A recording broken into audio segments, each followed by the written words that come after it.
that's the main competition pool is now closed for warm-up. So warm-up is now closed. The dive pit remains open throughout this afternoon session. Well, that's this afternoon session warm-up in the main competition pool closed. If you could clear the pool, please. We're going to be starting racing in 5 minutes' time. So if you could clear the pool, please. The warm-up has now closed.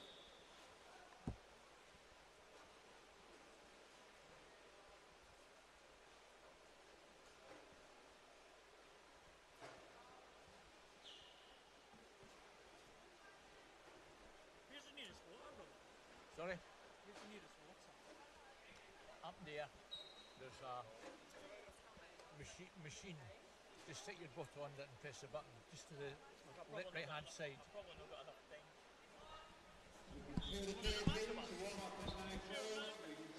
I'll lead us in.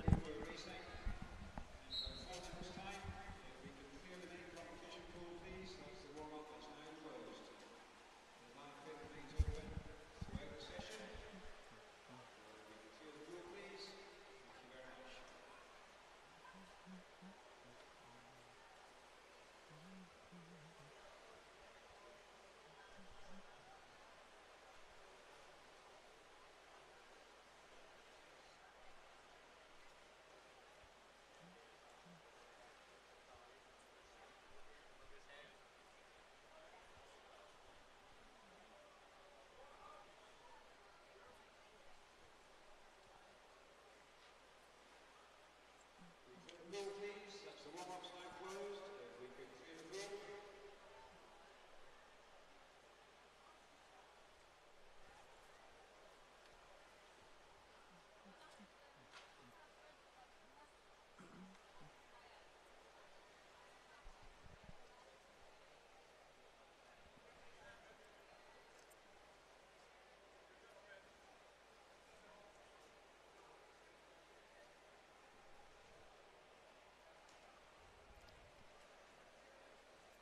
Oh, cheers, Robert. You'd be okay, you'd be able to live for a minute or so on your own. Oh, aye. Oh, not on yet.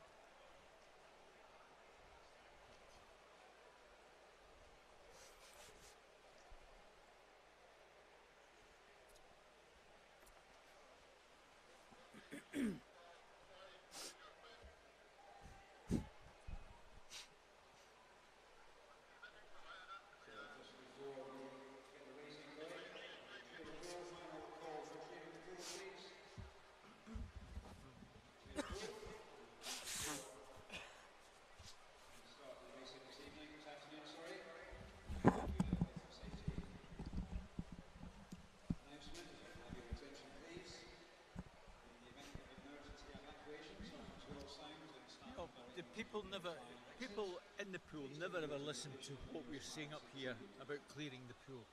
I just think they can carry on regardless. Well, that's the thing, isn't it? And short of actually going down there Well, you need and somebody. shouting at them. You need somebody. Dry clothing and footwear and dry yourselves off before you go back on to the balcony. Well, good afternoon, everyone. Welcome back to Edinburgh. We're here a little bit earlier than we thought we were going to be because it's an earlier start for this afternoon's session. I hope you haven't been caught out. But we are about to begin session 8 of the Edinburgh International Swim Meet 2025. My name is Paul Noble. I'll be taking you through the action yet again this afternoon. And Robert Taylor, we're back again. We had a quick lunch, quick turnaround today. But we're back again, looking forward to this afternoon session. We are indeed, Paul, all set for another exciting afternoon ahead of us. As the caption shows, those of you who were with us this morning, welcome back if you've managed to join us a little bit earlier than scheduled. It's effectively the very same programme, the only difference being these swimmers taking part are entered on slower times than this morning, so it's a slower heats. But there is opportunities for all these swimmers to get themselves into potentially an A, a B, or quite a number of them will get junior places for the junior final. So that's the lineup. Kick off with 1500 free for ladies, 2 heats, and then bottom end of the pool, 50 breast and 50 butterfly, 100 free and 200 back for both female and male and open. 200 breast, 100 butterfly, 100 free, and some slightly longer distances to finish the session. Some 400 free and 200 IM, which is always a good finish with all 4 strokes. Interesting to see just the various tactics that are employed by the swimmers in that one. So look forward to. And it's a bit of an early start. It's an early start this afternoon. Early start tonight as well, just for reference. Those of you tuning in, if you're going to join us this evening, we've been starting with coverage just before 5:30. It's actually half an hour early, so just take a little note. 4:55 or thereabouts with the coverage for session 9, our day 3 finals. We'll get underway then. Looking forward to that, Paul. And that's maybe why part of the reason why it's a little bit earlier this afternoon. Are technical officials a bit like pilots? You're not allowed to fly a plane after you've flown a plane. Yeah, you need to have about 8 hours after you've flown the plane. Yeah, technical officials need to have a break of about an hour between sessions. Sadly, they've only barely had half an hour. Quick bowl of soup, quick cuppa, and they're back with us. Back with us is 246 swimmers in our first heat, Paul. Nice, I think we're just an easy start for us, 1500. We're just down to 4, I think. We're actually down to. There's 2 withdrawals. No one goes in lane 2, so Jennifer Smith goes in lane number 3. She's from the Borough of Stockton. Another one from England. Grace Turner goes in 4 from Grantham. No swimmer goes in lane 5. Kate Nolan from the East Lothian swim team, our sole Scottish representative. And Abby Whitfield from Derwent side and Gateshead is over on the far side in lane number 7. So looking forward to 2 heats. Yeah, we've got 18 is the fastest entry time, and that is Grace Turner in lane number 4. If you've been here over the past few days, you'll know that the setup of the pool, lane 1 is at the bottom of your picture and lane 8 is at the top, and those 2 yellow marked lanes in the middle are lanes 4 and 5, and the swimmer leading at the moment is in lane 3, and that is Jennifer Smith, 106.33. Jennifer's entry time, the Borough Stockton swimmer, 18:25.80. So that's the kind of range that we are looking for, somewhere around about the 18-minute mark. We haven't seen a lot of the 1500 swimmers hit those entry times. Some of them have been a few seconds out, although we did have a very good 5-second improvement in one of the heats this morning, so it's not beyond the realms of possibility that these swimmers have been getting inside those times. But generally, I mean, a lot of these times will have been, well, various places I suppose, but maybe the targeted swim of a particular season, and we're building up towards those target swims this season, so maybe no surprise to see some of the times just slipping away from the entry times here in Edinburgh. But what we're looking for is a good contest at these 1500. We do like that. Yeah, we want them coming down the last 50 together. At least 2, if there's 3, so much the better. But a good tight contest is healthy for everyone in the pool as well. And the 2 girls at the moment, with helping one another, being together, Jennifer and Grace. 2:19 and 2:20, so just half a second. And Kate Nolan from the East Lothian swim team, she's also within striking distance of those 2. She'll see the 2 leaders and she'll be keen to try and keep a nice steady rhythm as well, and try and keep very much on tabs with them. 36.71 for Grace, that last 50. 37.64 for Jennifer, and a 37 for Kate. So she'll just want to try and claw that back a wee bit, Paul, over the next 200 or 300 to try and get back on terms at the early stage. So we've gone 20% of the race, and a body length advantage for Grace over Jennifer, with Kate now turning third. Abby some way back in fourth position. She has the slowest time of the whole field. Yeah, just around not too far behind minute. though. No. Yeah, 18.5 minutes, as you said. That it's all getting a bit stretched out already in the early stages. Yeah. Lane 4 going well. Grace Turner, and well, just keep an eye on these splits, Robert. What kind of times do you think? I'll give you one of your famous predictions. These 1500s, where do you think we're at? Well, at this very early stage. Yeah, we're pacing about something like 116s or thereabouts. So it wouldn't surprise me if we're in the sort of 1835-ish range. Let's see how this one develops. And certainly our leader has just, I wouldn't say necessarily up to pace. She's kept a nice strong pace going. Another two girls maybe just dropping back on their pace.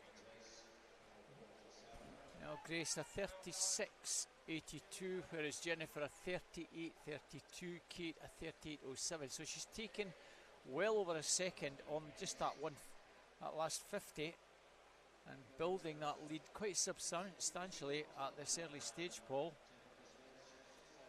It's looking pretty good. As we go over here, we'll come down to the bottom end the next time. It'll be the 1/3 stage of this 1500, but Grace is looking pretty good here, and she's gone 37.58. You'll see the split for the chasing two, and you can see that Grace has opened up another lead of almost a second over both of them. So that's what we're looking like at the minute. She's more capable. She's certainly capable of getting inside that 18:10 mark. Other two girls, 18:30ish, might be a bit more nearer where their pace is at the moment. At the 1/3 point here, just on the 6 minutes. Yeah, she's picked it up. So I'd expect her to finish something like 18:10. That's she good. Can keep this pace going. Might even get inside that, which would be good. She's certainly swimming a little bit faster entry time. Other two girls are probably much around their entry times at this stage. You just said the key phrase there, Robert. If you can keep this going. If you can, yeah. If you can keep this going. That's easily said. Not so easily done in a 1500. Yeah, but Grace is having a good crack at this one. And again, 37.37. Let's have a look at the other two chasing. We get the splits for them. Yeah, Jennifer 38. Again, we're coming up with that little bit of an issue that we had earlier on. It's not really an issue, but once the front swimmer, once the leading swimmer hits the wall, we get these split times, but they only stay on for 10 seconds after the swimmer hits the wall. So we might not get the second place swimmers now going forward, but we'll keep an eye on them. They do appear on our scoreboard here in the venue, so we'll keep an eye on those split times for you. Yeah, you'll see the splits on the, as Paul says, 37.16, but because the other two girls are going to come in more than 7.25, and you see the clock after 10 seconds disappears with the splits, so those two splits don't appear, so you don't get any idea whether these girls other two girls are going faster or slower. They're actually going a wee bit slower, about half a second to a second slower, so that's why that gap is increasing and increasing further. It's a good contest for a second, doesn't it? Now. But often you find, as you say, Paul, you want to keep it going at that nice steady pace throughout. Sometimes the swimmers get to that sort of 900,000 metre mark, and have been pacing at whatever that steady pace is, and all of a sudden they hit the wall, and the 38s become a 39, and 39s become a 40, and before you know it, yeah, that 18-minute mark becomes an 18:15 or an 18:20. Nothing you can do about it. You just got to grin and bear it and try and pick it up in the last 100 if you can. But Grace is still going at a very nice pace indeed, Paul. Very good. We'll have an easy calculation to make at the top when we get to the halfway. Yeah. You can double it up and see what kind of time we're looking for. Obviously went a little bit faster in the first 100, but sometimes swimmers can dig out a good fast last 100 or last 50, so you have to double this time up. You might not be too far away. Here she comes into the halfway point. Going to be just over the 907 mark, so yeah, it's a nice easy it's a bit 18, up and 14 possibly. Yeah, it's a bit up and down. We're having 36s, then we're having 37s, and you know, we don't have a really steady pace from Grace. It's not easy when you're having to do it all on your own, and some say can be a full second slower on the 50s. So you take that 907.39, double it, and you're looking at 18:15, and you would probably add maybe about another 6 seconds or so on top of that to allow for that first 50 where you've got the benefit of a dive and be fresh right at the start. So 18:20ish or thereabouts is a likely finish for Grace. She's on an 18:20. So we'll keep our fingers crossed that she can keep the pace going and maybe build on it with 300 or 400 to go. 37.13 was the last one. It's a 37.58. So 1:15 is sort of pacing round about 18:45. So this is where the pace is just gradually slipping and slipping. She did sort of pick it up a wee bit in the early stages to get down to the sort of 36-ish mark.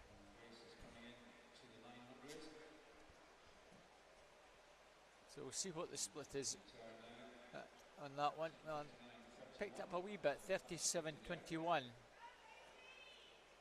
The other two girls are pacing something like 38s, 39s. Kate Nolan has now gone into second, the East Lothian swimmer. Still a fairly tight between the two, 38.15, 38.26 for Jennifer, so they're pacing almost together. At the moment, Kate has the advantage of about second and a half, Paul. Yeah, just about to come into shot here. Just looks like she's increasing that advantage that she has as they come up to the top end here, as the leader stretches down and makes her way towards the turn at the 1,000 metre mark. A little bit at the 2/3 stage, I think, when they hit this bottom turn. And we'll see what kind of splits that she's doing. About 37.5 that previous 50. And low 37 that time. So yes, picked up the pace very slightly. 12:13.83 at the 1,000 metre mark. So, yeah, we're going still, as you said, probably around about maybe the 18:20-ish, maybe slightly more than that. Yeah, but just a little bit over the 18:20 mark. If she can just keep a steady pace going and hopefully build, she might get pretty close to her entry time. But she's slow. She swims a slower time going out uphill, 37.71. She's fine coming downhill to the finish.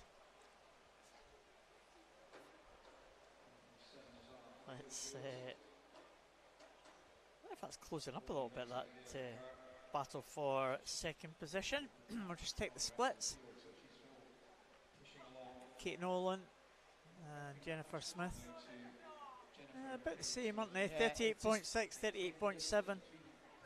So not much in it at all. Yeah, Kate's just backing out maybe an extra 0.1 or a 0.2 on every 50 and just gradually building that advantage in second place. And again, 37.11, we'll probably get a high 37 when she swims uphill. Yeah, strange that, isn't it? Right, here she comes, past the halfway point on this length. 38.20 for Kate. Jennifer 38.82. Another half a second advantage Kate Nolan takes. And second, Abby Whitfield now coming down to complete 1100 and just over 18-minute mark, so she's a long, long way back.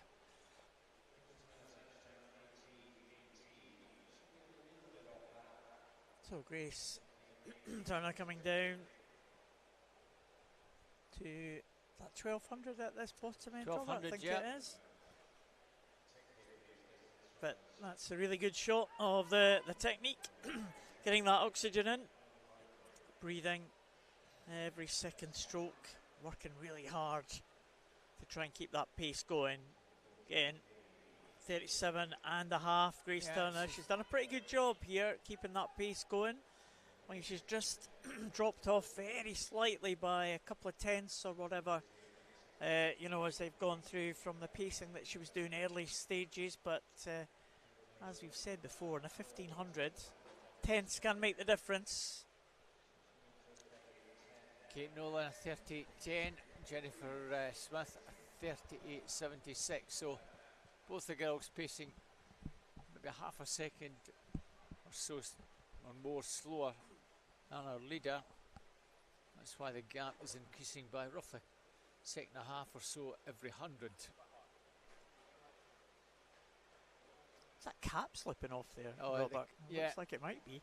It's not going to help. No. I think she might be okay though. It's, might be yeah, able it's to been just like hold that. on to that. Yeah, it's been like that for the last 300 or 400. Well, Grace is hopefully going to hold on to that cap. It can be pretty distracting. The goggles will keep it in place. That's for sure. 37.17 again, just under the 16-minute mark. Yeah, so It's getting a little higher, that cap now, isn't it? Yeah, so we're looking probably a finish around 18.25 mark, Paul. Just been gradually drifting in the second half of the race, ever so slightly. And it's no real surprise given she's had literally to do all the hard work on her own. Always better if you've got someone there just to try and push you along, because the last thing you want to do is finish second in a race. You want someone with you to keep you going. Well, she's going to come down now, and she's going to hear the bell. That will help. Kate Nolan, as you can see, has moved into clear in second position now. Not sure Jennifer Smith is going to have enough to catch her up. We'll see Abby Whitfield coming through now. There she goes, making her way up to the 1350 mark. But the leader is Grace Turner, and she will come and she will hear the bell. Yeah. That will give her some encouragement. And she goes through now at 17:13, and well, our entry time 18:18. It's been a bit of a struggle for her over the last few hundred, Paul. She's kept it going as best she can, but her pace certainly has dropped, and it's not been easy. As she said,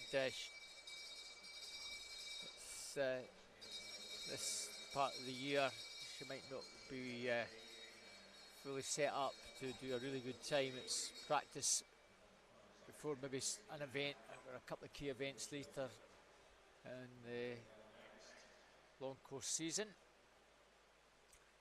Again, just a 37.69. You'd normally expect when you're doing 37s to maybe start coming back in the 36 or 35s.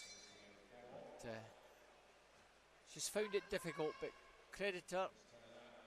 When they come in with a pretty decent time, nevertheless, I say 10 seconds or so within our entry time is pretty good.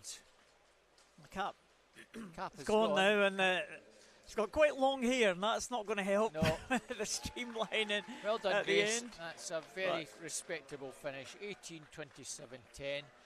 About 9 seconds or so slower than the entry time that she was put in for.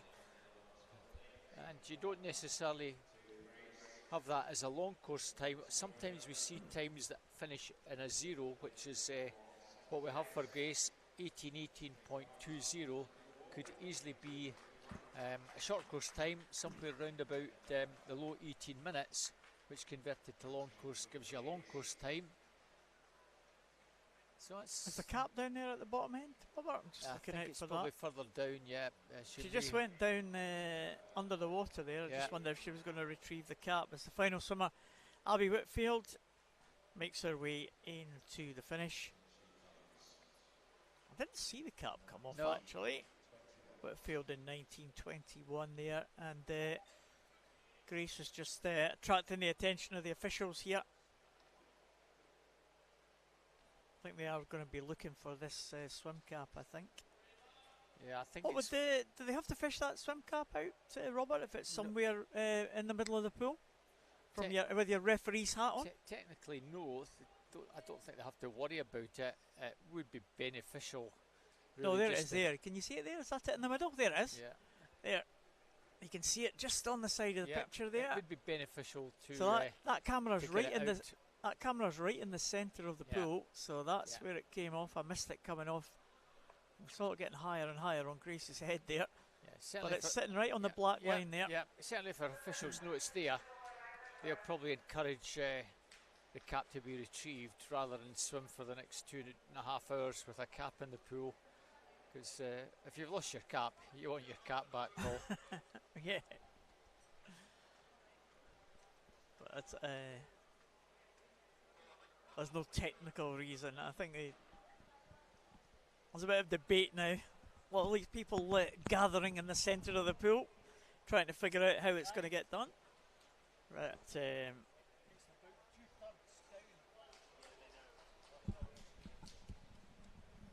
So I don't know if this next heat is going to get underway, or are we going to try and retrieve the cap? What would they call it? Cap gate. That doesn't work, does it? I think we're just going to get on with the programme. It's a heavy programme this afternoon, so let's get on with it. Yeah, I think. Let's carry on. Is the message from the officials? At least they know where it is. Poor Grace, won the 1500, lost her cap. Yeah. It must be really distracting there for Grace in that previous one, especially because she has quite long hair. She has. And you could see the hair going right down the back, almost affecting the arm stroke in that last 100 or so as she tried to pick up the pace. And I mean, regardless, if your cap's slipping off, you can feel it. You know it's a distraction. Yeah. And any sort of distraction in a race, never mind a distance race like that, is not going to help. So she did a great job, I think, Grace. And a decent enough time, not too far away from her entry time. So well done to Grace Turner. Hope you get your cap back soon. The next heat is underway. And it's the final 1500 metres heat that we will see this afternoon. And we have in lane 1, Ava Ross from City of Glasgow. In 2, Gwendolyn Mearns from Tynedale. In 3, Tegan Black from East Lothian. In 4, Emily Riach from University of Aberdeen Performance. Lucy Hunter goes in 5 from Hamilton Baths. India Marshall is in 6 from University of Aberdeen Performance. And Alicia Bethel from Wickham District is in 7. We don't have a swimmer in lane number 8, so it is just the 7 swimmers in this one.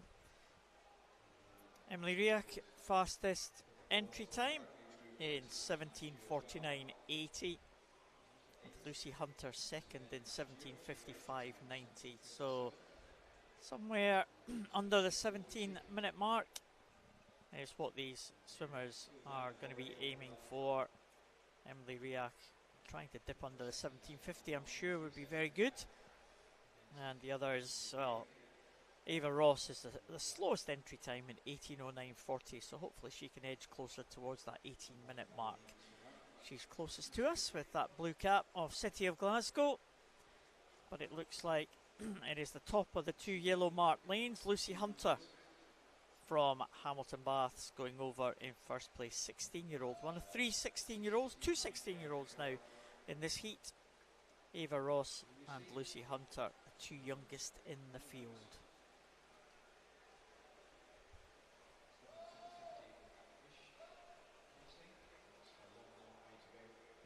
So, it's a youngster there, Lucy Hunter. Tegan Black also going well, East Lothian.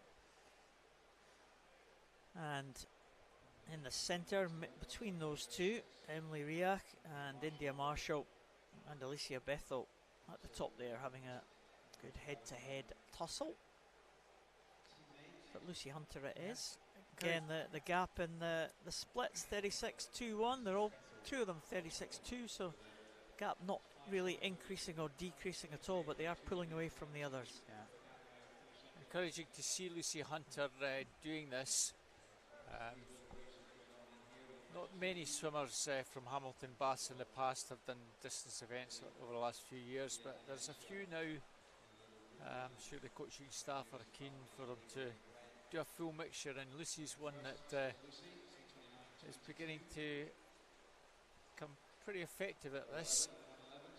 She had a good swim yesterday in the 800. Wasn't quite on her entry time, but a good comfortable swim nevertheless, so it's good that she's doing the almost the double distance. She's the Scottish summer meet champion way back in July last year. She was bronze medalist at age groups almost a year ago, and is the West District champion as well, member of the Scottish Youth Academy. So she'll be targeting this one, Paul, in a few weeks' time. Sure, she'll be entering a lot of the distance events, and we'll make sure that our swimmer, along with all the other ones, are tapered just at the right time.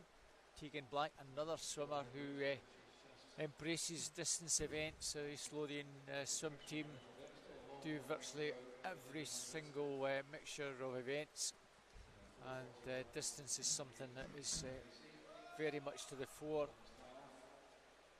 with that composite team. And you, Robert, of course, you you work at a lot of the open water events. Is there any of the people here in the pool? Well, you see them regularly at the open water events? I'd love to see Tegan Black doing open water. I can't remember if I've seen much of her. Kate Nolan does some. She's not too bad. To be fair to the Hamilton team, that's a Hamilton Baths club. They never, in the past, as a club, have been keen to do much on open water. They did have a massive entry this year, but unfortunately the wind got up in the late morning, and we had to abandon the afternoon swims. We had about 10 or 12 swimmers from Hamilton Baths that were going to compete in our open water, and I'm sure they were all disappointed they couldn't do it. Where was that about? That was Loch Venacher near Callander. Mark the date, Saturday, 9th of August. But yeah, I would half expect somebody like Lucy Hunter would have a go at that. Swimmers that have never done open water in their lives swam in the morning in the 1K, and just a few of them did that, and had a lot of fun. I'm sure they'd had a good day out. Was it rough in the morning as well, or did it just pick up? It got up quite badly in the morning. We had maybe about 30 odd swimmers taking part in one of the events, and you might get one or two that drop out. I think we had 8 or 9 that pulled out, so almost a third.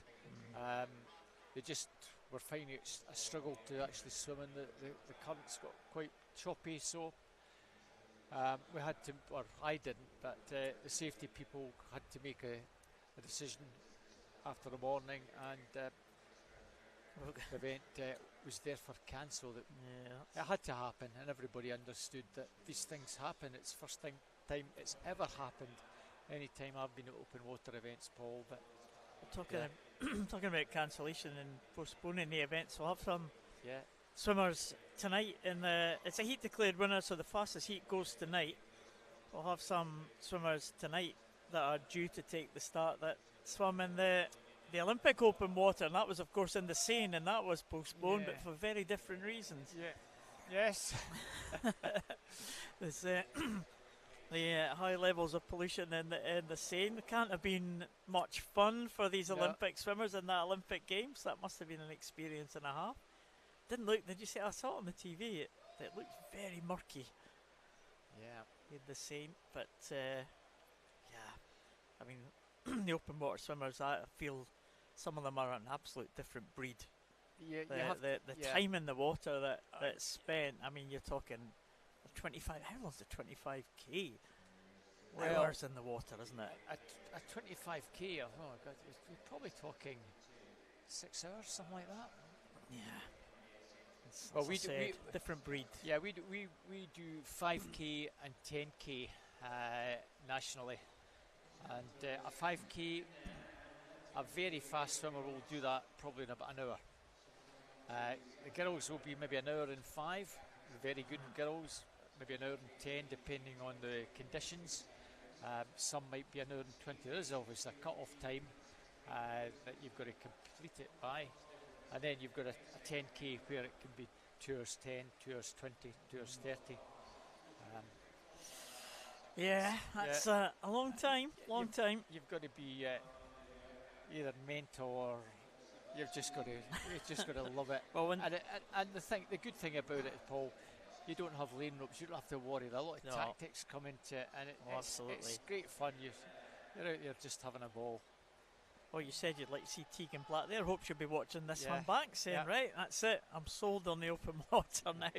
Well, that's a halfway point, though. Yeah. And Tegan Black just takes that lead, 8:54, and in second, 8:57 for Lucy Hunter. Just tie up the other positions. Emily Riak is in third place at the halfway point. India Marshall in fourth. Alice Bethel in fifth. Gwendolyn Mearns in sixth position. In fact, equal sixth with Ava Ross, who are absolutely tied together. So they are having that good tussle in the lanes nearest to us. But past the 800 mark, it is Tegan Black, and she's looking very, very good indeed as she's moving into the second half of this one, stretching away from the others. She's very, very consistent, Tegan. You always know that when she gets in the water, she's going to give it everything. Might never win the event, but you never discount her. She's always there or thereabouts. Gutsy swimmer. Never knows when she's beaten.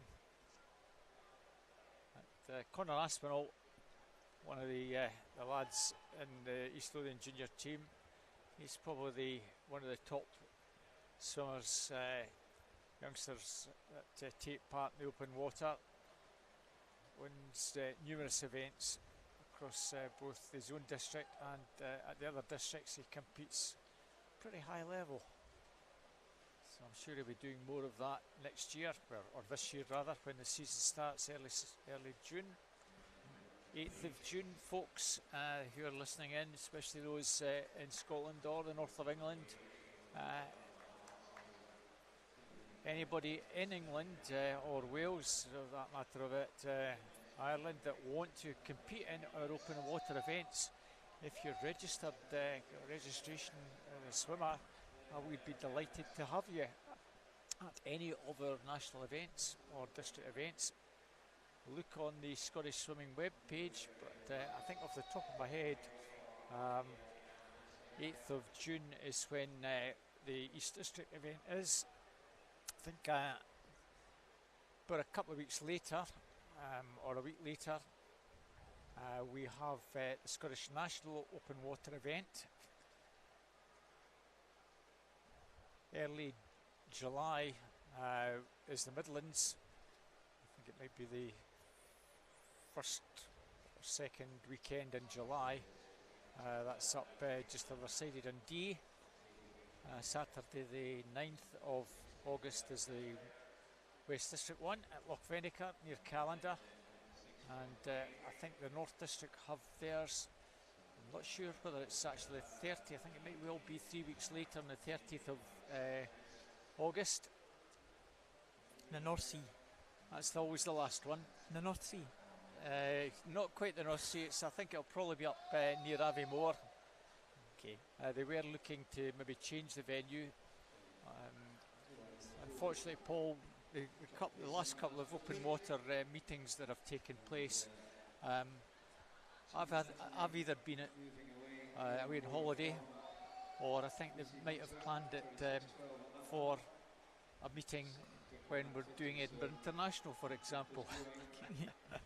Where I'm maybe commentating, and I've not been able to take part in the meeting. So, having just come back from holiday, I'll be dipping into all my emails to check those. But let's say, Paul, open water is something that is being encouraged by the Scottish swimming. And we're getting more and more taking part. There's Tegan still ahead after the 1100 mark, 36-36 on that split, and Lucy Hunter, very similar split. Coming back slightly in the middle is Emily Riag, and she's gone over there in 36.5 as well, so not really making up much ground on the leading two, but not losing ground either. So it is still Tegan Black now just with that lead. You just see the gap there. It's a very similar gap between first and second as there is for second and third. So what do you think this time is going to be, Robert? We're coming up to 300 to go. I would expect her just to be almost bang on the 18-minute mark. I'm hoping that she might be just inside 18. It will be a big achievement if she can do that.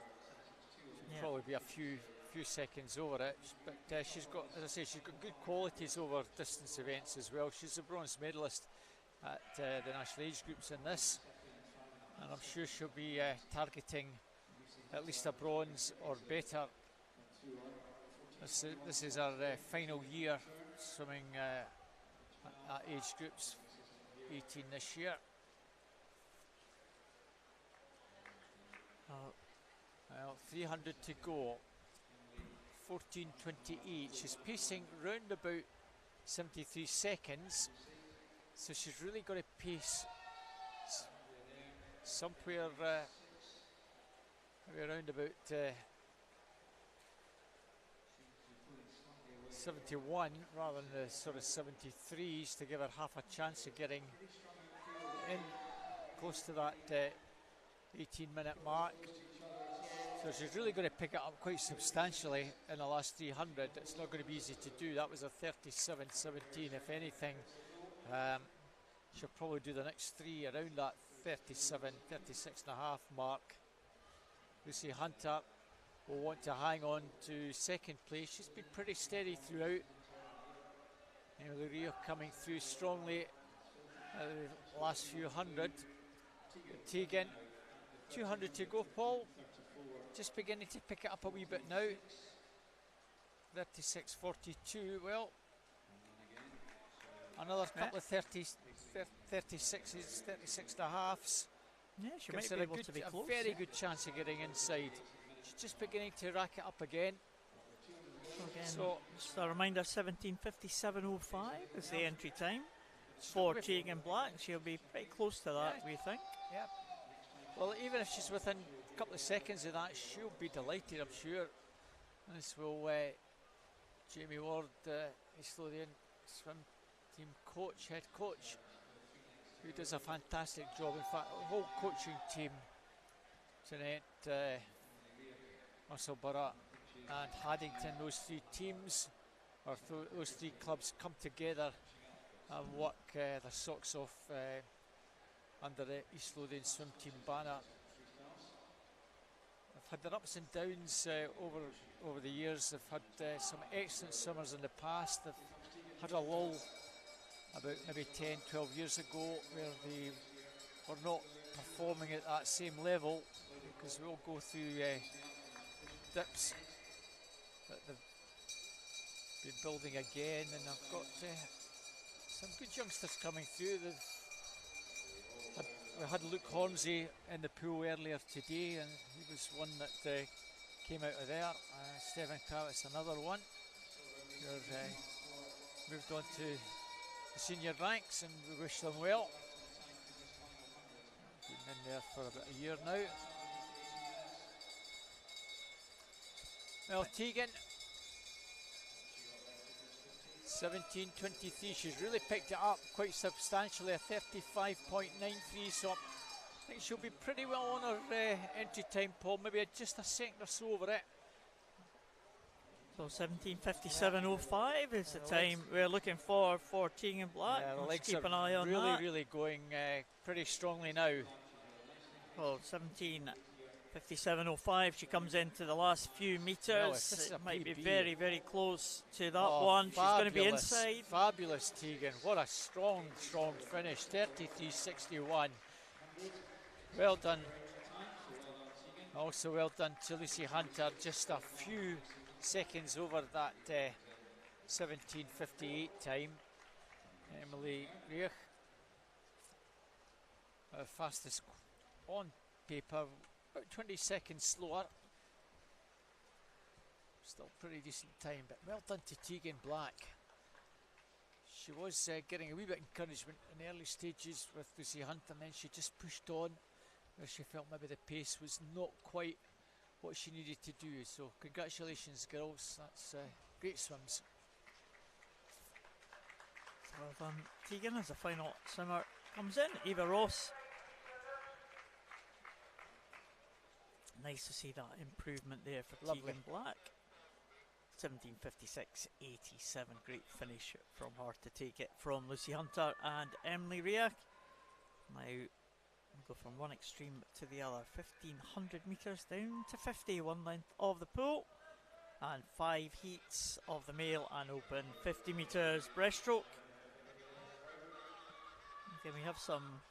A lovely name, Miller Cunningham. Well, have some para swimmers taking part Yeah.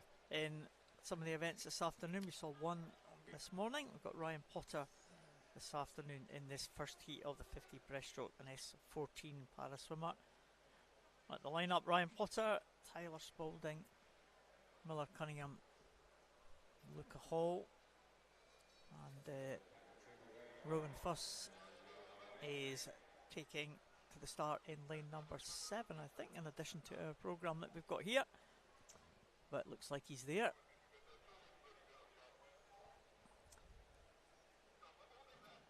Yeah, he might have been slotted in late on.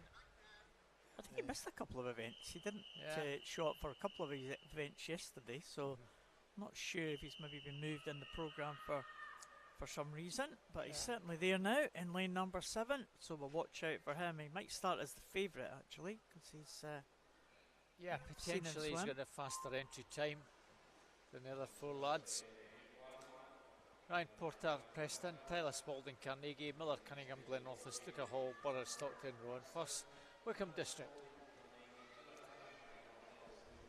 Miller Cunningham going quite nicely in lane 5, but as you said, Paul, Rowan Fuss, Wickham District, that green cap over the far side, well clear.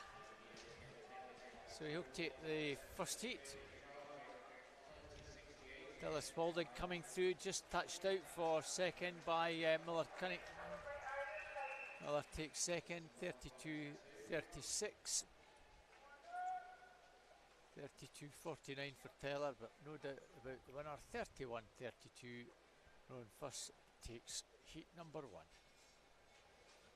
Glenrothes had a good day yesterday, good afternoon, and Miller Cunningham doing well in that first heat there, just behind the late addition to that first heat, Rowan Fuss. And there's the lineup for the second heat: Keir Stormont, Rory Vick, Jacob Brooks, Lewis Lothian, Luke McCall, Archie Smith, Zachary Bellhouse and Finlay Byrne. And there are 5 heats. There's no cyclically seeded heats. They'll all get faster as we go along. And the entry times for this one, 32.32 down to 32.60. So it promises to be very tight, and it is extremely tight here. Very, very difficult. 2 Isle of Man swimmers in this one. And they are at the 4, but is it going to be lane 5 coming through now? Luke McCall might take it. He does in the closing stages. Luke McCall, 32.17, just came away in the last 10 metres or so to take that one ahead of Jacob Brooks from the Isle of Man, and a tie for 3rd spot. Lewis Lothian and Zachary Bellhouse tied on 32.42.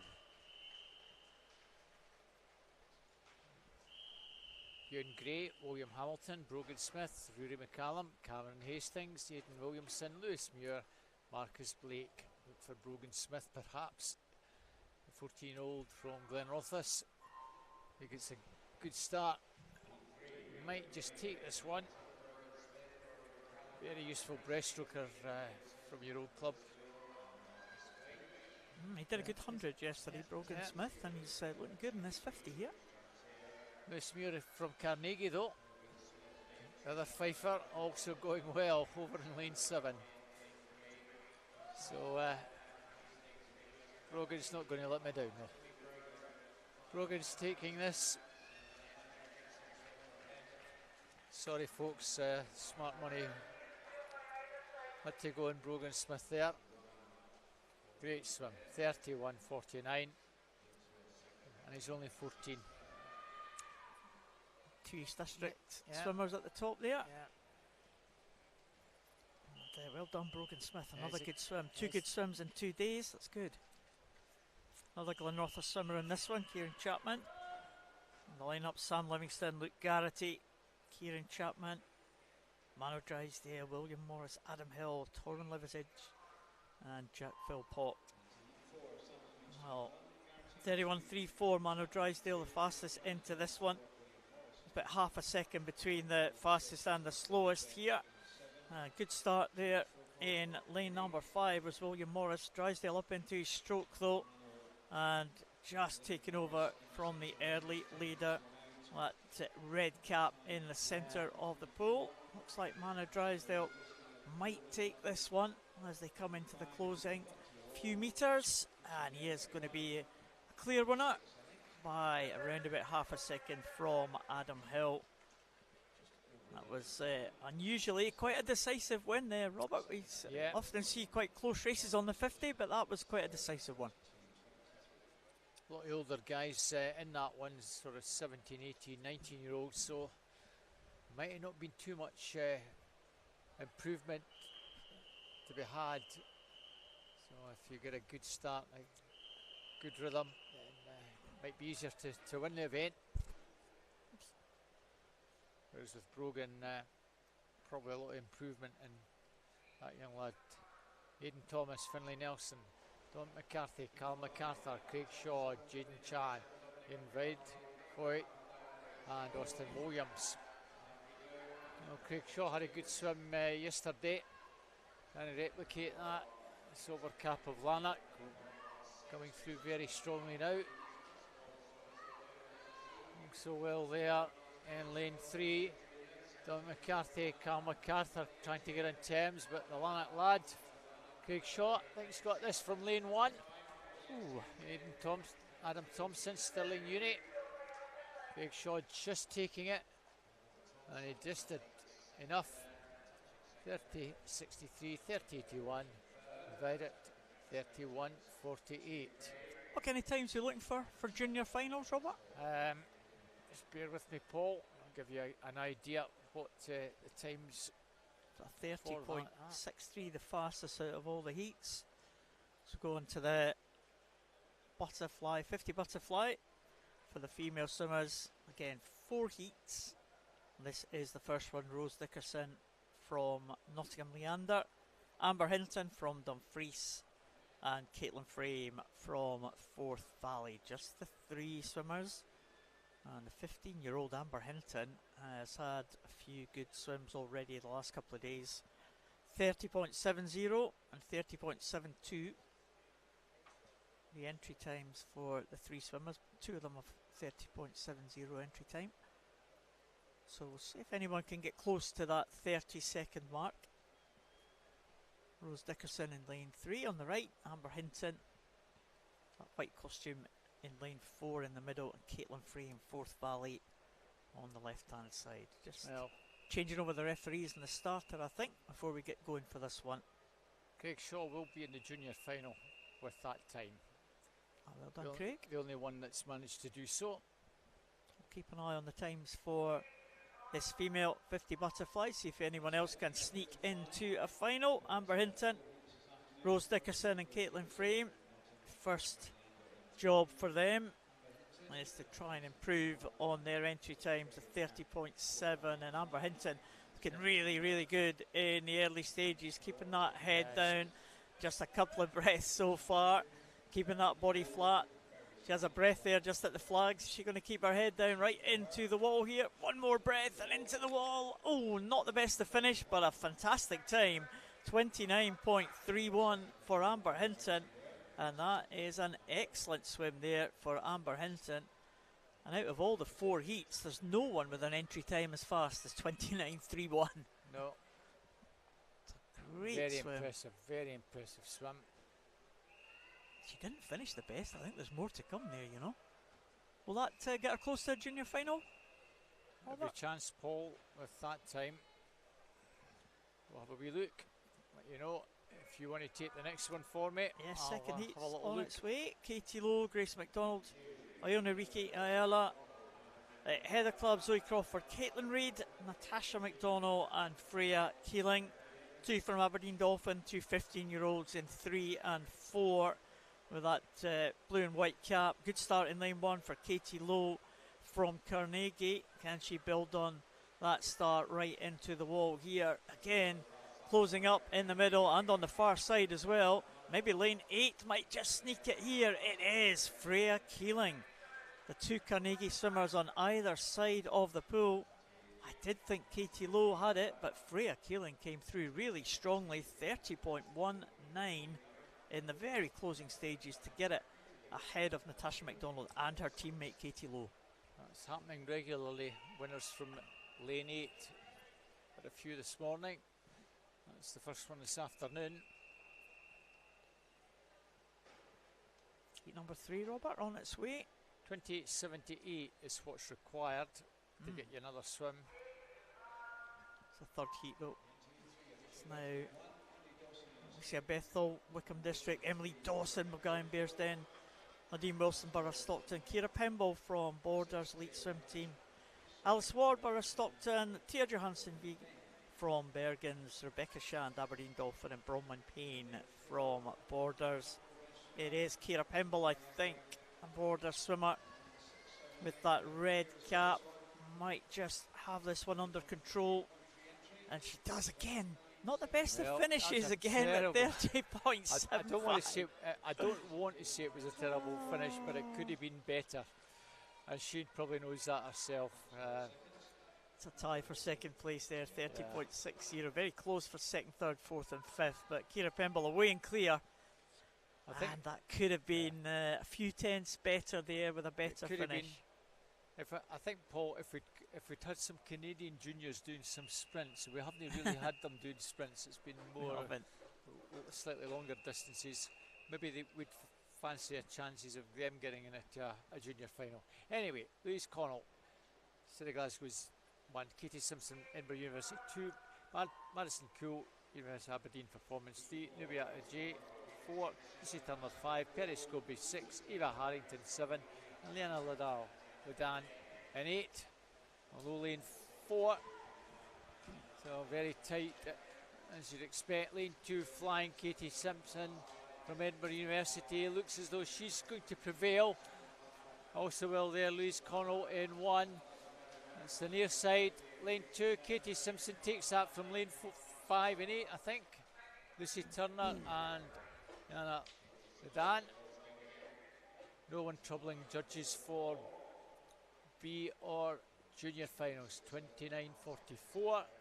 Well done, everyone. And it was Amber Hinton who was faster than anyone. Nevertheless, was the fastest at 29.31 than anyone else, but even that was half a second slower than it needed to be, but no disrespect to Amber, that was a cracking swim, well done to Humphrey Slass. And the slowest heat, no doubt. So the 100 freestyle, male and open. Underway, there are a lot of heats in this one, 11 heats of this 100 freestyle. A couple of the para swimmers taking part in this first heat, Kieran Williams being one of them. He's closest to us in lane number 1. Ethan Williams from Newcastle in 2. Alfie Churches, City of Glasgow in 3. Conor Mitchell, Warrender in 4. Archie Smith from Aberdeen Dolphin in 5.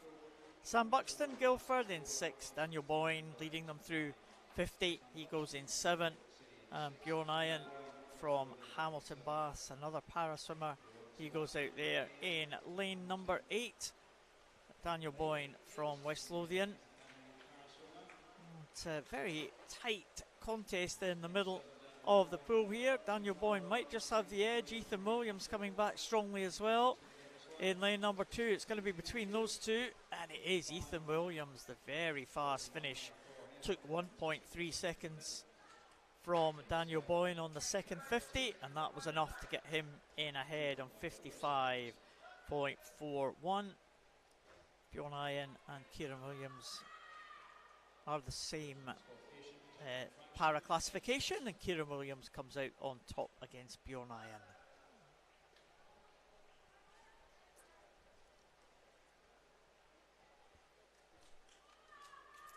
So heat 2. Another Glenrothes swimmer in this one, Robert, Alex Holmes. Glenrothes having a busy start to this afternoon session. Yeah. Marcus Blake, City Glasgow in 1. Marco Ghetto, Harrogate 2. Fergus Woodward, Portobello 3. Daniel Williams, Hatfield 4. Taylor Hutton, Carnegie 5. Alex Holmes, as you say, Glenrothes in 6. Ewan Beatty, University of Aberdeen Performance 7. Harry Cook, Aberdeen Dolphins, going out very strongly in lane 8. I think maybe our first Harrogate swimmer in lane 2, Marcus Ghetto. He's there or thereabouts. Lane 7 maybe. Ewan Beatty, 26.31, our early leader from Alex Holmes in lane 6. And those two still very much involved. But swimmers in the near side trying to come through and challenge, as is Taylor Hutton in lane 5. Taylor Hutton maybe just prevailing. The Carnegie swimmer is finishing very fast indeed. Takes that. He takes it quite comfortably at the end there, Paul. 55.17 for Taylor. Second place, Marcus Ghetto from Harrogate, 55.72, and 56.04, Fergus Woodward from Portobello. 3rd, 4th, 5th, 6th, 7th, separated by 0.1. Did you see that? I missed that. Incredible. Thank you for that, Paul. 0.1. Wow. 0.04 to 0.14. Four swimmers. 5, I think. 5. So no one in the middle lane. To have Torren Liver's Edge, Bankery in lane number 1. Patrick Walsh goes for Stirling Uni in 2. We have Giano Lastroni from Stirling Swim in 3. No one in 4, but we have Dylan Mitchell, Warren de Bass in 5. Benjamin McAvoy, Stirling Swim in 6. Zachary Bellhouse, Isle of Man in 7. Dominic McCarthy in lane number 8 from Stirling University. Is Lastroni first to the wall. And here in lane number 3, River's Edge in second place, but he's dropped now as the swimmer next to him comes through. And that is Patrick Walsh, but Lastroni looking very good. Entry time here, 55.1. Must be on for a sub 55, you would think, as he comes in to the closing stages. He's in well into the 54 range, 54.39 And that was excellent. Went out fast, 28-1-0. Gave himself a great chance. And came back very, very strongly, 54.39. Well done to Giano Lastroni. And Benjamin McAvoy in second.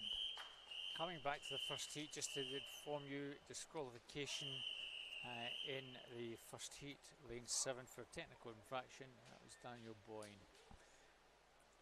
Heat 4, Thomas Fannin from Ireland, 2, Elliot Neal from Bury Stockton, 3, Alexander Lepine from Canadian Junior Team, 4, Samuel Williams from Common District, 5, Carl MacArthur, Mulgown Bearsden, 6, Claudia Butrelli from Belgium, Adam Richin, 7 from Stirling University, and 8, Joshua Clark from Grantham. Well, this is probably classified as a sprint for our Canadians, 100 metres freestyle. Alexander Lepine going in this one, he's 4th, but Thomas Fannin in lane 1 has gone out probably just as a sprint. Coming through strongly now, Elliot Arnold in lane 2. Over in 7, Adam Ritchie still there, and Alexander Lepine. And the Canadian Junior might just take this one. It does indeed. Well, just in no more. 53.91. These guys know how to finish, don't they? 54.04 for Arnell and Claudio Butarelli. 54.26. Take start. It was a sprint there at the start from Tom Fannin. 50 metre specialist. The Irishman, he stopped after he hit the wall at the top end and just coasted in. There's heat number 5. Edward Brown from Anik Dolphins. Louis Lawler, another one of the para swimmers. In fact, Louis not there. In lane number 2, Simone Laviolette.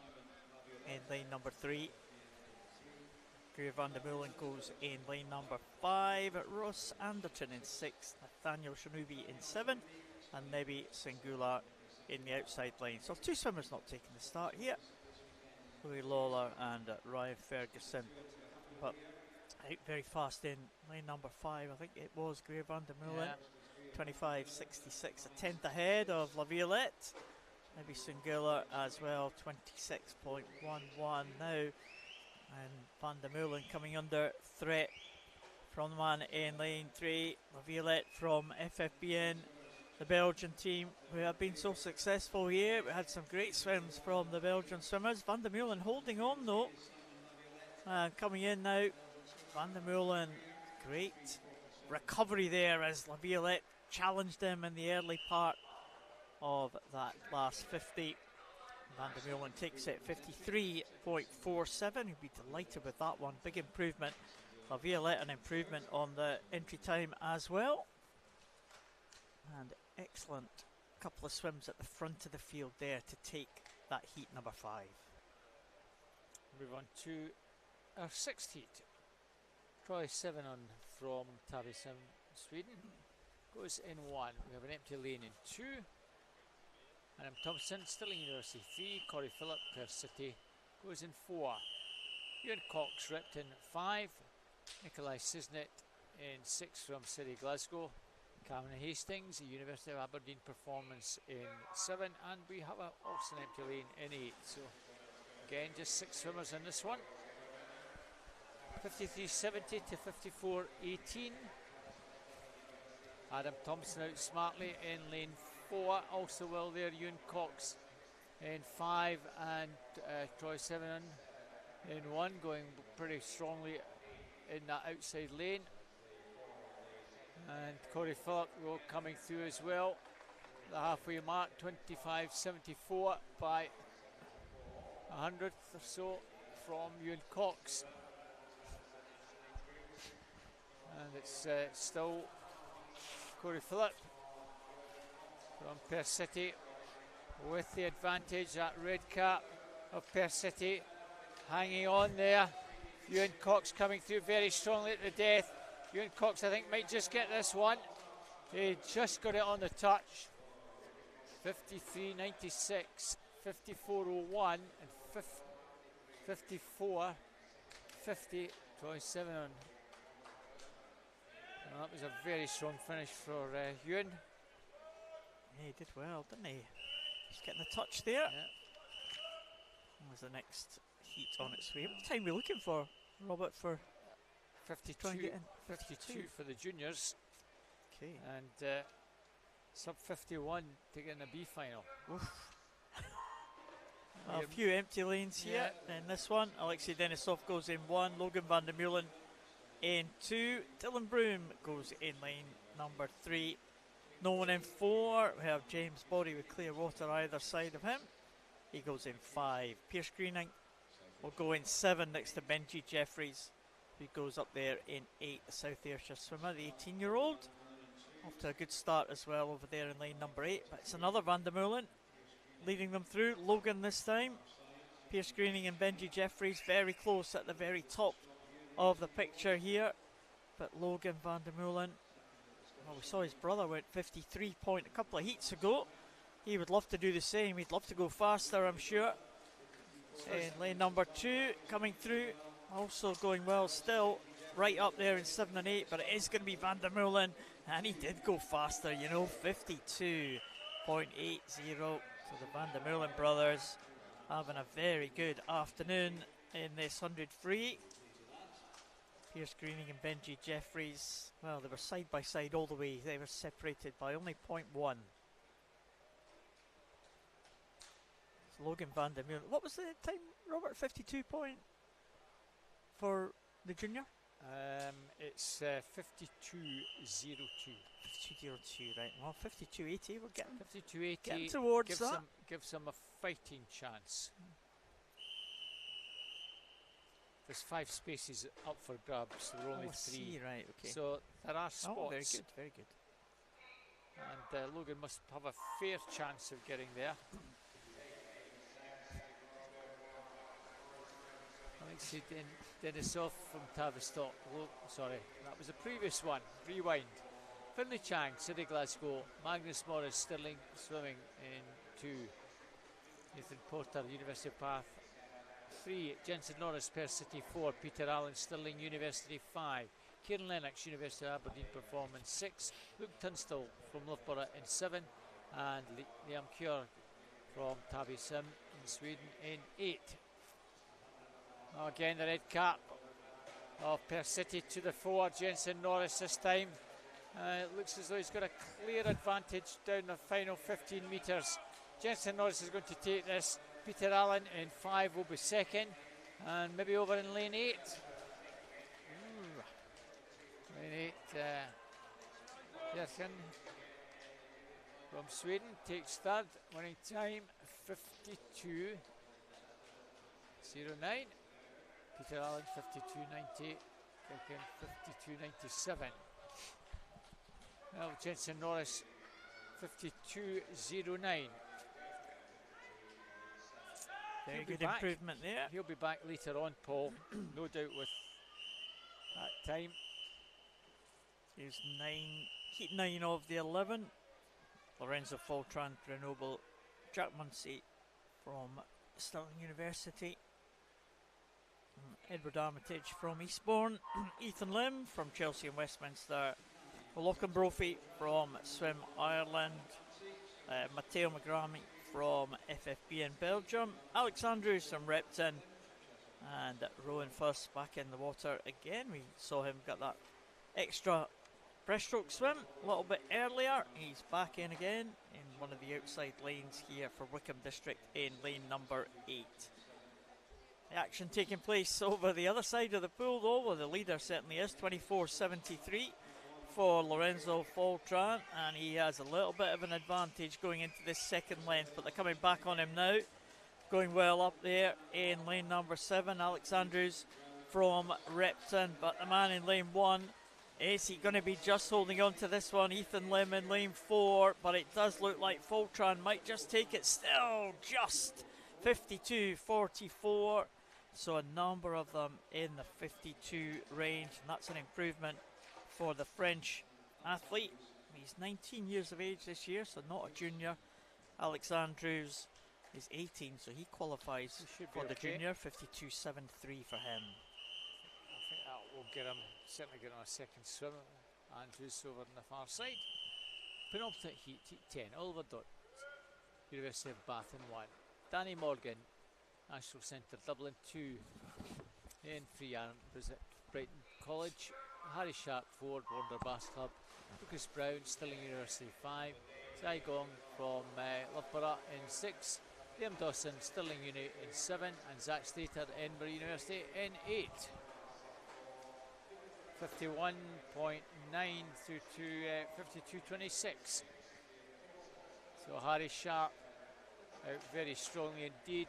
Wonder Swan about lane 6. Gong 24.11. And Liam Dawson 24.55. It's Gong with the advantage in 6. Coming through in lane 2, Danny Morgan. The late surge. Oliver Dale not out of it in 1. And over the far side from where we are, Gong has this one. See, Gong is going to take this one quite comfortably. Lane 7 and 8 are second and third. 51.01. Doesn't get a B final slot. 52.14 for Dawson. Zach Slater 52.23. Well, Zach will get another swim with that in the juniors.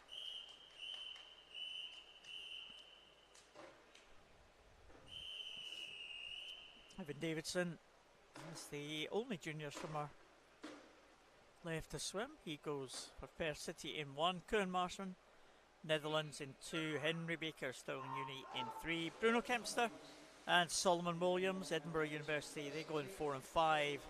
Oisin Tibbett and Charlie Cassidy from Swim Ireland go in 6 and 7.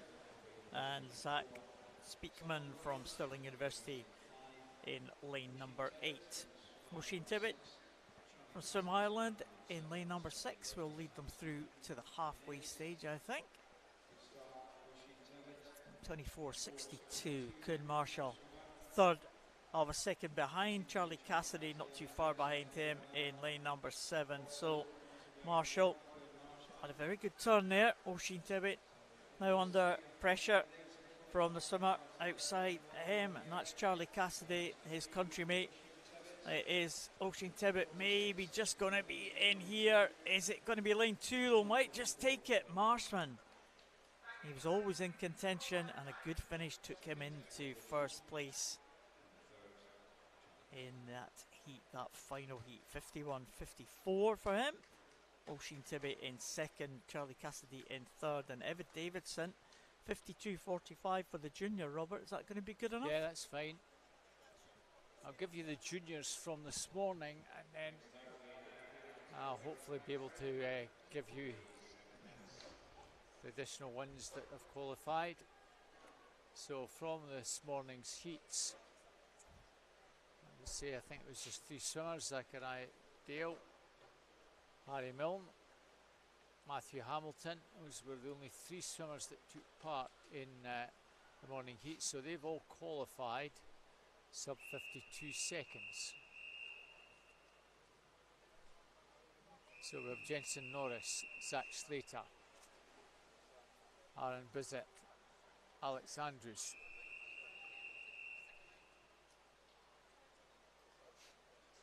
So those 4 will also qualify, along with I think Evan Davidson. Was that 52.45? Yeah, 52.45. That will also get him in. And Logan van der Meulen on a 52.80. Kirken from Tabby Sim, 52.97 are our provisional reserves. We're on to the 200 backstroke now. Female 200 back, and they have 7 heats. There's only 3 swimmers in this first heat. Abby McMillan and Tia Glenn from City of Glasgow with the blue caps there in 3 and 4, and Olivia McManus from the Highland swim team goes in lane number 5.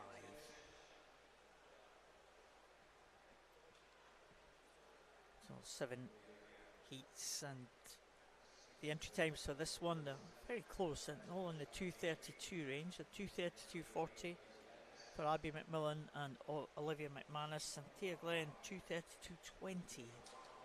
Swimmer in the middle. Heats just work their way down to the low 2:22 range.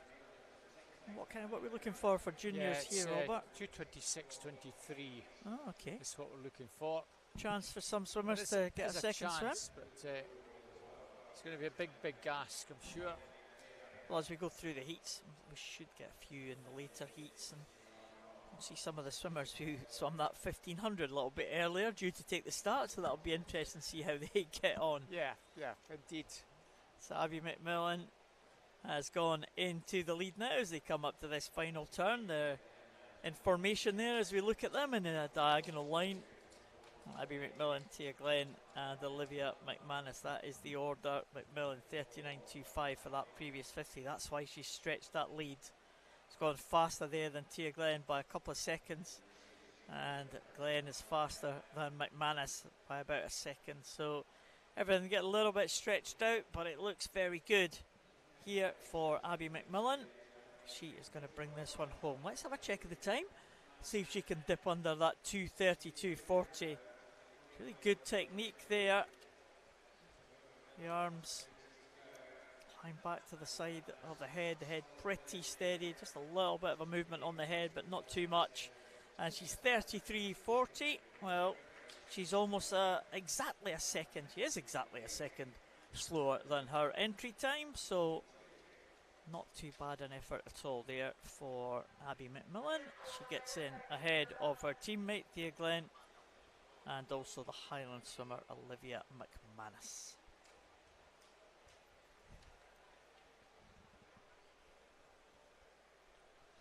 So first heat done, they exit the water. Second heat, prepare to go in, and there's the lineup for that second heat. I wasn't sure whether they were doing over the top starts for the backstroke. Three swimmers are coming out, but we'll move on, see what happens thereafter in our second heat. In one, Katie Aitchison, Wanderbass Club. 2, Annie Barber, Stirling University. 3, Poppy Shaw, Best. 4, Asmin Vargez from Ripton. 5, Casey Dixon, Rutherglen. 6, Rosie Stutchleaf from Wanderbass Club. And 7, Beth Craik from Aberdeen.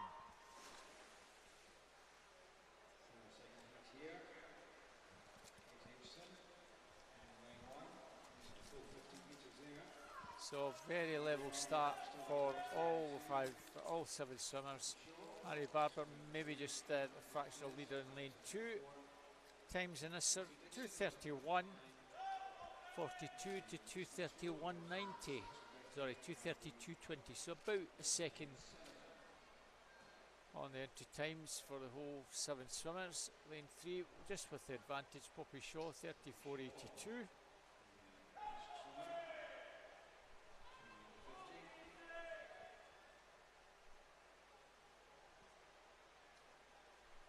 All these swimmers, well, certainly the juniors, if they want to make a final, it's something like a 6-second PB they've got to try and achieve. Asmin Vargez, that swimmer, coming through quite nicely at the halfway mark, and she now takes it up and 1:13.41. So about almost half a second between her and Poppy Shaw.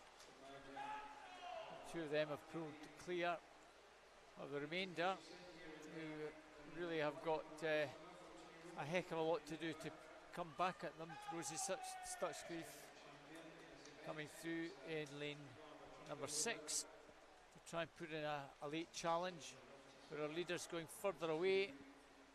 Asmin's a good body length clear now. 1:52.96.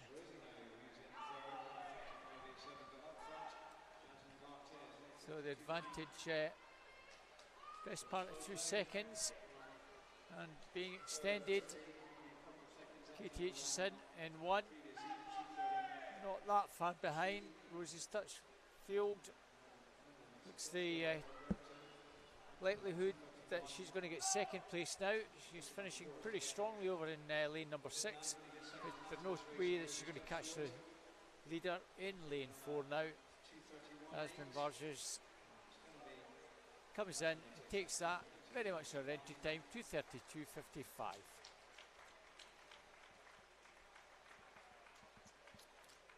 Stitchfield 2:33.92 second. Poppy Shaw 2:36.88 in third place. Well, it's 2 heats we've had, and they've both been pretty much a second shy of the entry time, so a couple of good performances there. Let's hope we can follow it up with another few good performances here. Just having a look at swimmers behind the block. We might be missing a few here, Robert. Looks like a couple of empty lanes, 1 and 2. Other lanes are fine, and we are indeed doing over the top starts. It's just that some of the swimmers did come out this time round, but the sensible one stayed in. Still see those hanging on the ropes there. Over the other side of the pool. Well, they don't get in the way of the swimmers, and they don't touch the timing pads. That'll upset people as they leave the pool. Lucy Raper is in lane number 3. Emma Creaney from University of Aberdeen Performance in 4. Molly Weir, West Lothian in 5. Amy Rill from City of Glasgow goes in 6. Rachel Goff off to a good start for Brighton College in 7. And Rebecca Somerville goes in the outside lane in lane number 8. University of Aberdeen Performance. Lucy Raper off to a good start as well, the Morpeth swimmer. 35.27 for her. And Rachel Goff from the lane number 7, Brighton College. The 2 English swimmers doing a good job in the early stages here, and they come down to the halfway point. This 200 backstroke. Again, it'd be good to see someone dip under that 2:30 mark. The entry times for these swimmers range from 2:30.00 Emma Creaney down to 2:31.20 Rebecca Somerville over there in lane number 8. So Lucy Raper with that split there, 38.28. Myself a decent chance here to be under the 2:30.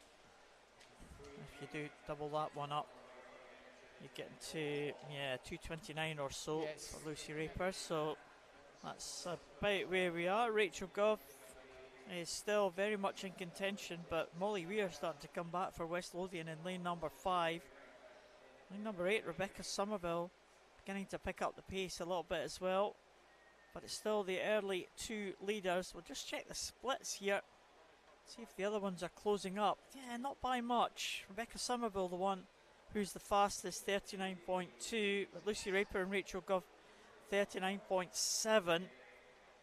It's going to be tough to catch these two, but I tell you, Molly Weir is giving it a good go here in lane number 5. She might just come through and get ahead of the 2 of them, but she's going to have to do something special here because she's leaving it a little bit late. Might be Rachel Goff possibly who might take this one. Lucy Raper still very much in it as well, but it is going to be lane 7, I think. Swimmer from Brighton, 38.54 on that final 50, and 2:32.11 overall for Rachel Goff. So again, around about a second shy of the entry time at 2:31. Not quite getting maybe one swimmer out of the heats going a wee bit faster than the entry time. But a few more heats to go. Heat 4, Felicity Olivia from Anik Dolphins in 1. Warren Dennett, Illiman 2, Rebecca Ogier. Nice to see her back in the pool from East Kilbride. She's an open water swimmer, by the way, Paul. Oh, you'll be pleased. Yeah. Pleased to see her there. Youngster Dodds, Tigers of Jersey in 4. Abigail Crawford, City Glasgow 5. Nadine Wilson, Borough Stockton 6. Freya Keeling back in the pool from Carnegie in 7. Naomi Broadley from City Wakefield in lane 8. Strong start from Abigail Crawford. Nicely off the blocks. So we'll see how this one goes. So Abigail Crawford, third at the summer meet and a finalist at Snag, so she's got good pedigree in this one, but coming through very strongly. Elsa Dodds, second at the Hampshire Championships, swimmer from Tigers of Jersey, and she's going very nicely indeed. Leading at the first turn, 32.48. Well, she might get a PB. She's well clear at halfway, Paul. A storming start. And did you say 2:26 for qualification? Potentially for junior? Yeah, for juniors, yeah. So she's on entry time 2:28, so she might not be far away from that, Robert. Well, 108.98, call it 109, and let's add maybe another 73 seconds onto that.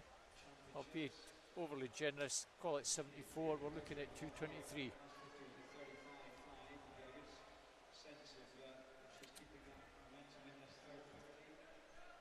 Well, hopefully something like a 1:44.45 gives her half a chance. Well, she slipped a bit, 1:46.64. It needs to be very much faster because there are a lot of juniors still to come, Paul. She's going to get a nice time though. Not sure the captions are quite keeping up with us here, Robert, but we'll bring you the time from our scoreboard here. She is slowing down, you get the impression she's not going as fast, still much faster than the rest of the field. Naomi Broadley in 7 and 8 rather might be second. But, yeah, she kind of died a wee bit, but it's a decent time nevertheless. You should be delighted with that. Over on the far side, Naomi Broadley just to settle for third, 2:30.88. Well, that was very good indeed, wasn't it? Well, I just wait for that to all be sorted out because Lauren Dennett is showing us a 1:15.28. Now that's not right because well, I think it was shown 1:15 that's right from the very early stages for Lauren Dennett, so it's something's gone wrong with the timing there. So I think we'll find that Naomi Broadley will be second on 2:30.88 and Abigail Crawford 2:31.20 and 2:31.43. Third and fourth Abigail Crawford, Freya Keeling. It could be a little. Could be a wee time to sort this minute out. or so just to sort that out. So where does that put Elsa then? That would world record time. That is certainly that cannot be the result.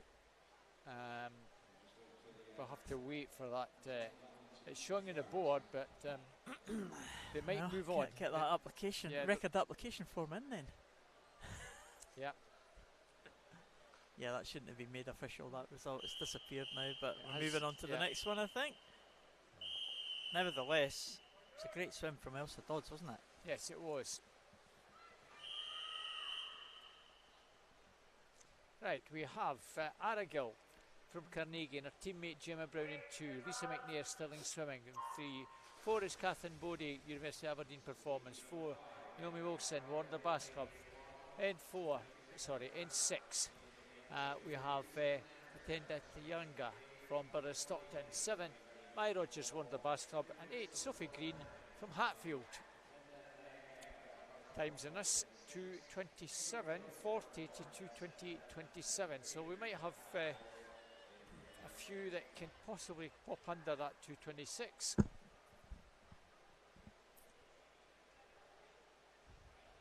Yeah, Lisa McNair going out fast there, 34.06, and Pretender Tienga, 6/100ths ahead of Catherine Bodie in second place. That's quite a tall athlete there in lane number 3. Very, very long and strong backstroke there for Lisa McNair. Stirling swimmer, 16 years of age. Entry time 2:27.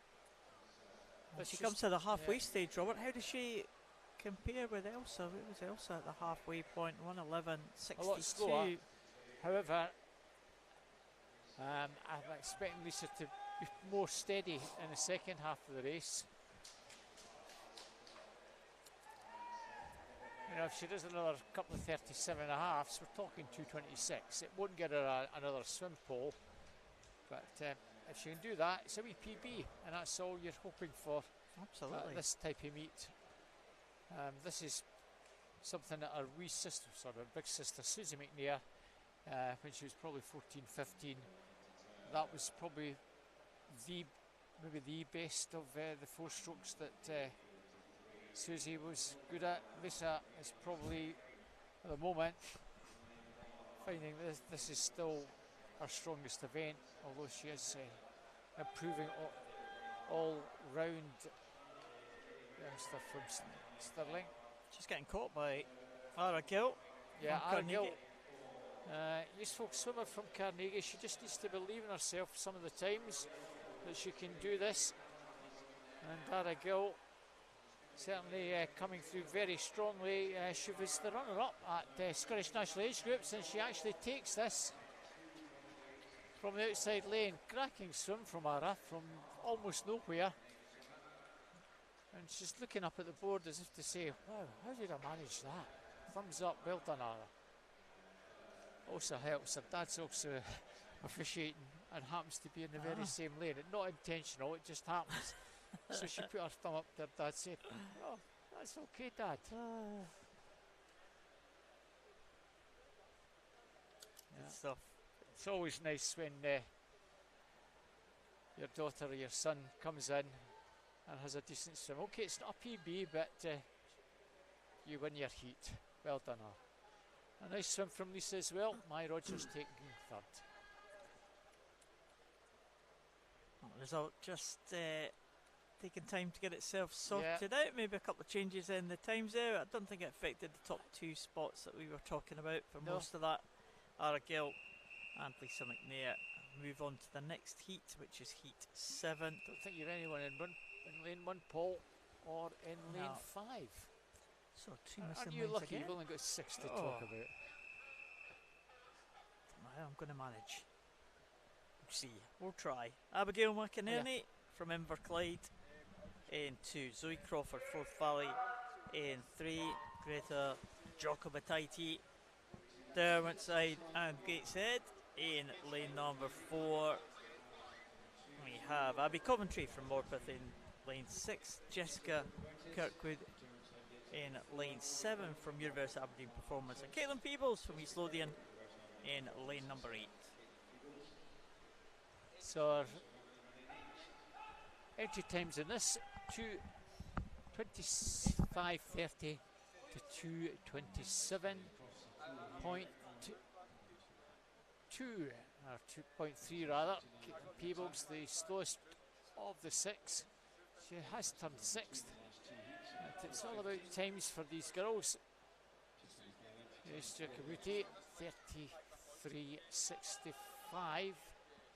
Out pretty strongly in the first 50. And second place, Zoe Crawford. It's certainly Zoe's event. Longer distance suits Zoe. I think a wee bit more than the 50. We'll see how she goes. She's turning 2nd. No longer wearing a Falkirk Otter cap. It's now Forth Valley Tried. It's 3 clubs, Bo'ness, Grangemouth and Falkirk Otter Milmoa. They've amalgamated the 3 clubs at the beginning of the year. Wish them well as Forth Valley Tridents. And Gray's still going nicely, 1:11.08. Just a wee bit faster than Lisa McNair was. And, not the fastest split So we're coming down with 150 to go. Well, we're at the high 220s mark here. Zoe Crawford in second, Abby Coventry. Someone from Morpeth coming through very strongly late. 14-year-old. At the moment, it's still advantage with Greta. Zoe Crawford on Greta's shoulder here. Pink cap of Forth Valley Tridents coming through very nicely to challenge, and also Abby Coventry's not out of it either. It's a very smooth finish for Zoe Crawford. Well done, Zoe. You've taken the penultimate heat in 2:29.31 from Abby Coventry, 2:29.82, 2:30.03. Well, a wee bit slower than entry times, Paul, but nevertheless, if you can't do a PB, try and win the heat, and that's what Zoe did. What's that? Sorry, I was getting some advice there. I had to leave you to your own devices there for a second. Indeed. Some of the one of the swimmers coming up and keeping us right with some information, but that's good. We like that's that. Good. We like that. We want that, especially if we get your names wrong. I used to get that regularly. I absolutely would rather, if we get the name wrong, that you come and tell me. Because some of them you see Katrina, and some of them like to be known as Catriona. Yeah, of course, yeah. So it does happen. That's good. So keep us right at all times. We'll have the swimmers on later on this afternoon, so fingers crossed we're going to get Somebody's it right. gotta keep you right, I'll fill you in Yeah. when we get closer to the time. So this one, it is the final heat of this 200 metres backstroke. Naomi Minot from Canadian junior team goes in 1, Danica Forster in 2, Tegan Black after that very impressive 1500 swim a little while ago is in 3, Cora Rooney goes in 4, no one in 5, Millie Linton Borough of Stockton in 6, Elizabeth Curfey Isle of Man in 7, and Kirsty Gilmore from Hamilton goes in lane number 8. Well, how much is that going to have taken out of Tegan Black, that very good 1500 that we saw a little while ago? She's a little bit behind the leaders at the minute. Cora Rooney going well, the Limerick swimmer. 2:22.69 the entry time for Cora Rooney, the 20-year-old. She won't be looking for a place in the junior final, but coming through. Should love it. Should love it as a 20-year-old. Yeah. Maybe looking for a place there, but afraid, sorry Cora, you're not going to get it, unfortunately. Millie Linton in second position there in lane number 6. Naomi Minot as well, the Canadian. I wonder if she can finish strongly like we've seen the Canadians do in well, quite a number of their events over the last couple of days. Backstroke, of course, freestyle has been particularly impressive from the Canadians, you have to say. But Naomi, right down there at the bottom, now lying in maybe about third position, maybe second. Cora Rooney in first, though. She has a lead of about a second and a half or so. Naomi Minot, Millie Linton, Kirsty Gilmore over the other side of the pool. Not sure anyone is going to catch Cora Rooney. She heads for home now with half a length to go. That's a great shot, isn't it? Real close up. Look at the head position, how still that is for the Limerick swimmer. And she is going to bring this 200 backstroke heat to a close in 2:21.42, and she will be delighted with that one. That was an excellent finish from Cora Rooney. 20-year-old Naomi Minot, 2:24.85. Will that be good enough for us? Yeah, she will be back the Canadian junior for a second swim on that time.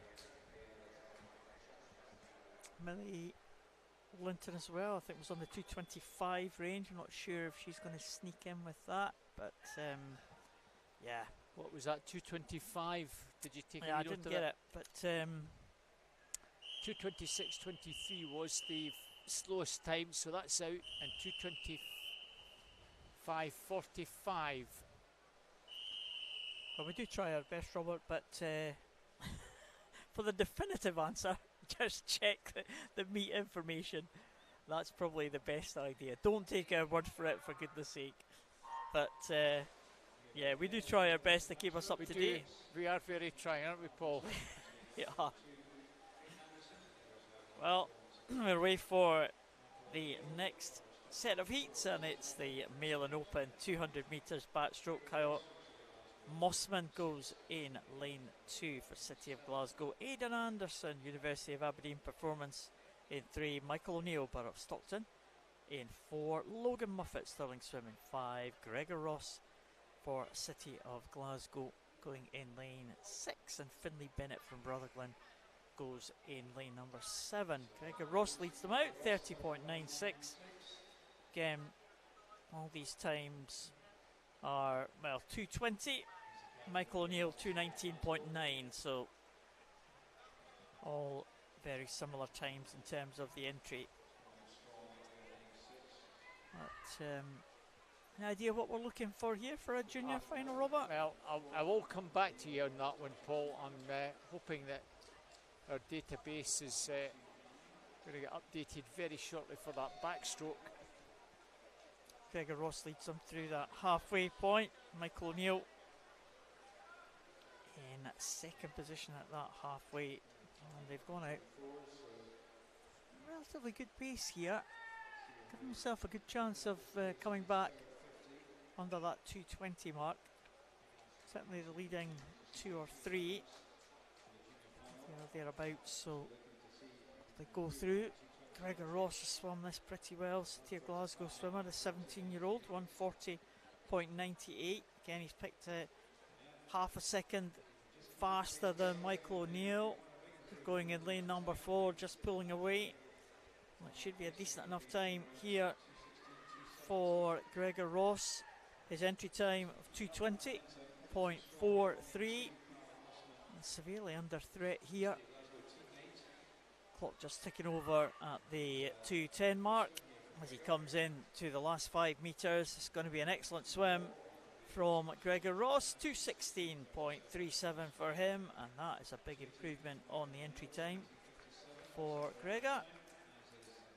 4 seconds improvement for him. 2:18.57 for Michael O'Neill. He's faster than the entry time as well. And also faster than the entry time is Kyle Mossman. So 3 good swims there in that first heat of the 200 backstroke Male and Open. 2:11.41 is what's required. Well,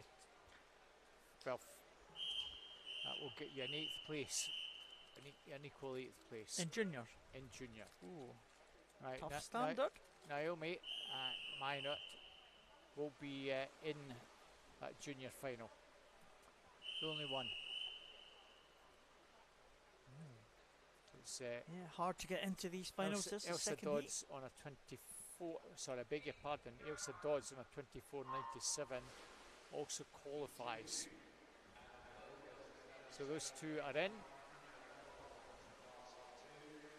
I think Millie Linton on a 25.32 might be first reserve. Just bear with me and I will see if I can confirm that. Well, second heat underway. Well, Robert looks up the system. We've got Adam Hill, Stirling Swim, Cameron O'Donnell from Hamilton, Adam Selby from Finns, Peter McGrother from Derwentside and Gateshead, Alexander Whittle from Newcastle, James Ferris from Aberdeen, Luke Littler from Derwentside and Gateshead, and Lewis Maxwell Powells from Warrender Baths. And away to the lead, Jamie Ferris from Aberdeen in lane number 6. He leads them out probably down to the halfway stage at Peter McGrother. A 19-year-old from Derwentside and Gateshead might just be challenging there as they come to the halfway point. It does look like it is James Ferris will get in a lead 106.30 at halfway. I'll just jump in there. That Millie Linton time for a Stockton swimmer, 2:25.32, appears to be the fastest time as reserve. So don't think she'll get a swim. She'll be the fastest reserve. Naomi Minor, Elsa Dodds times that they did just in those last 2 heats or so get them into the junior final for the 200 back pole. Thank you. Leading two are absolutely together here. 142.75. James Ferris and Peter McGraw. That a bit of support for the Derwentside and Gateshead team behind us here in the stand.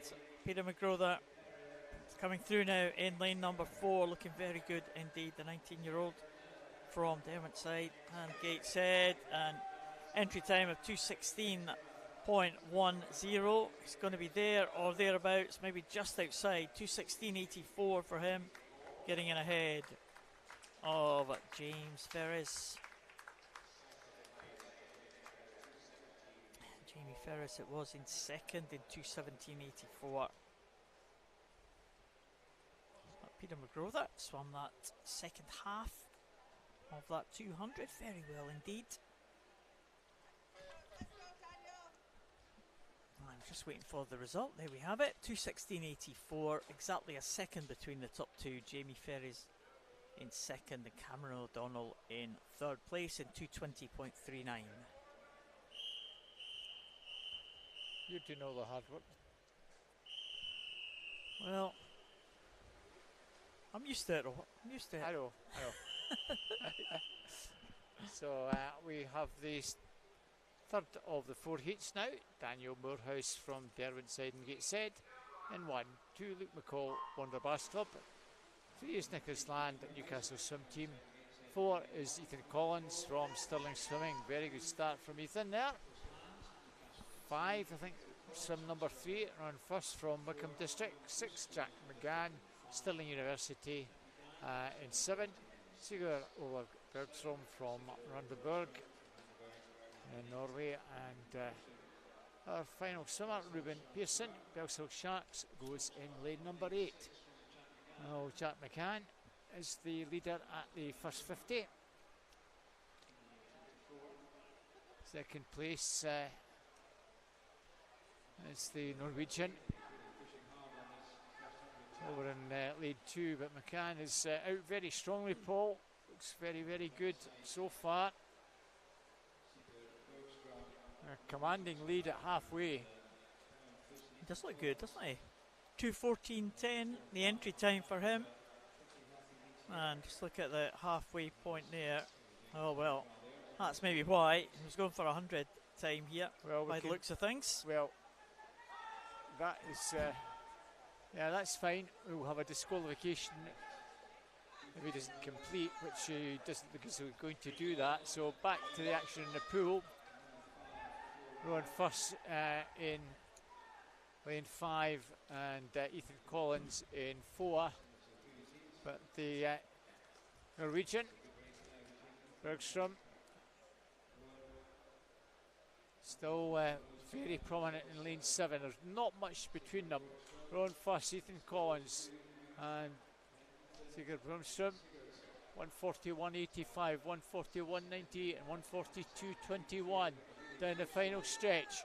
It's now Ethan Collins from Stirling Swimming coming through extremely strongly in the latter stages.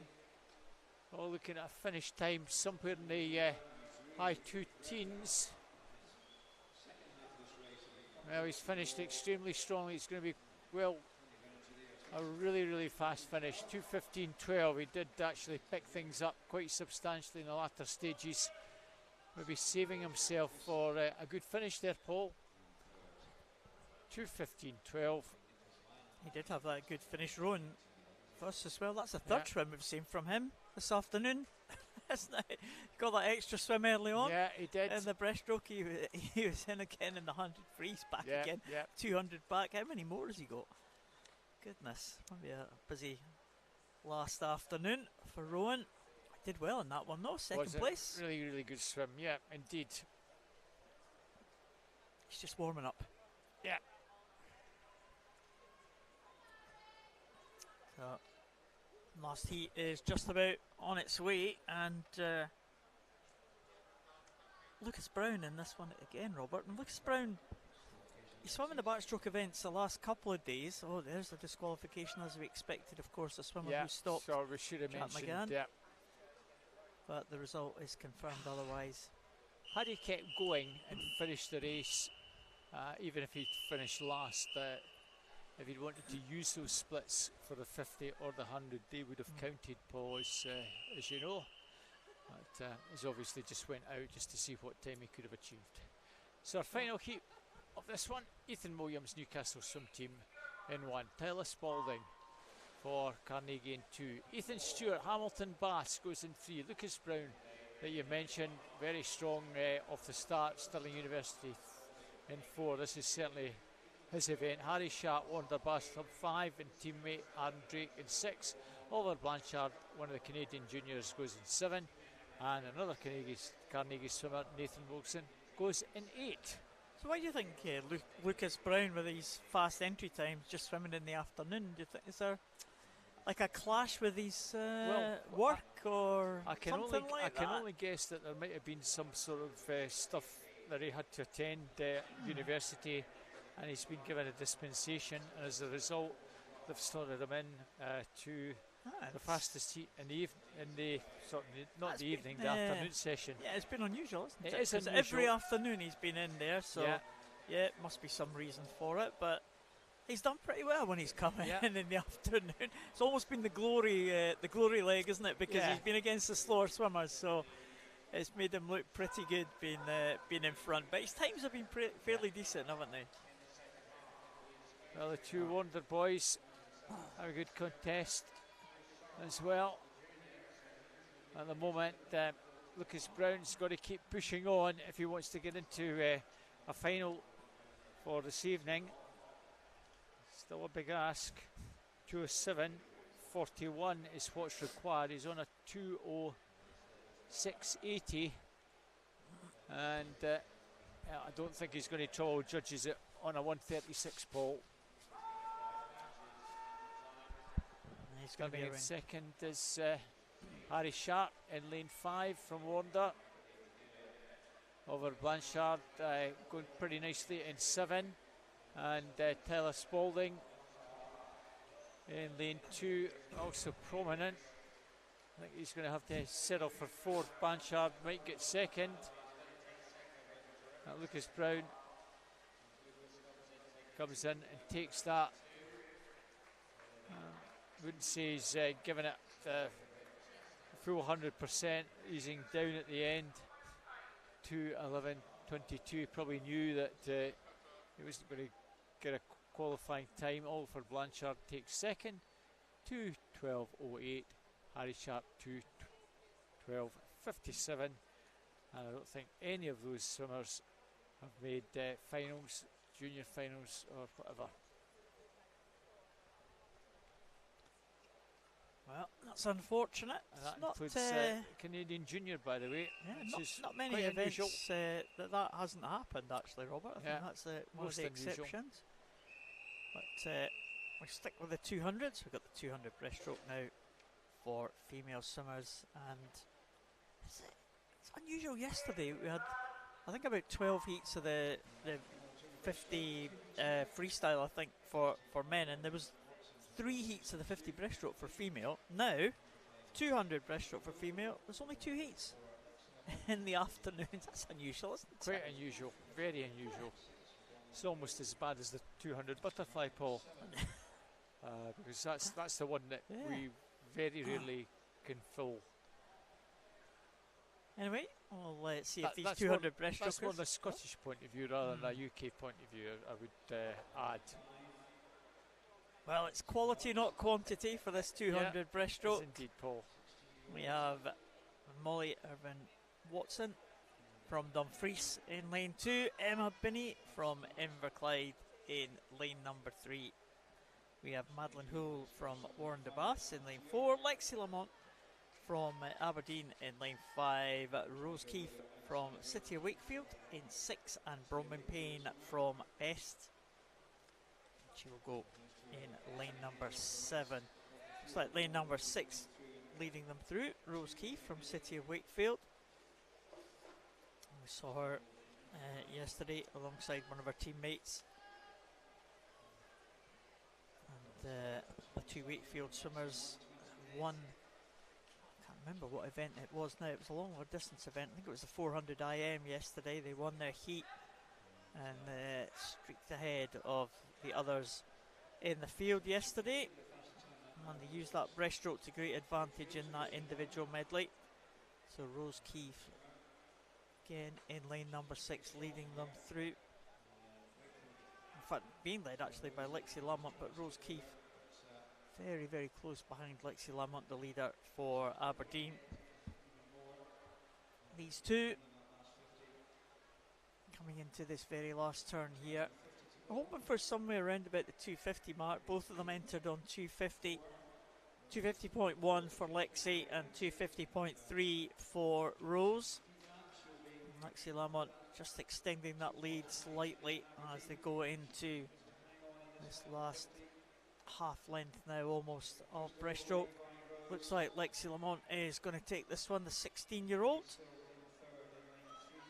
She has gone under the 250 before at North District age groups, so I wonder if she's going to dip under that again. 249.83 like she went at that North District event, and she is going to be inside that. I think it's going to be a great swim here. 247.22, well done Lexi Lamont.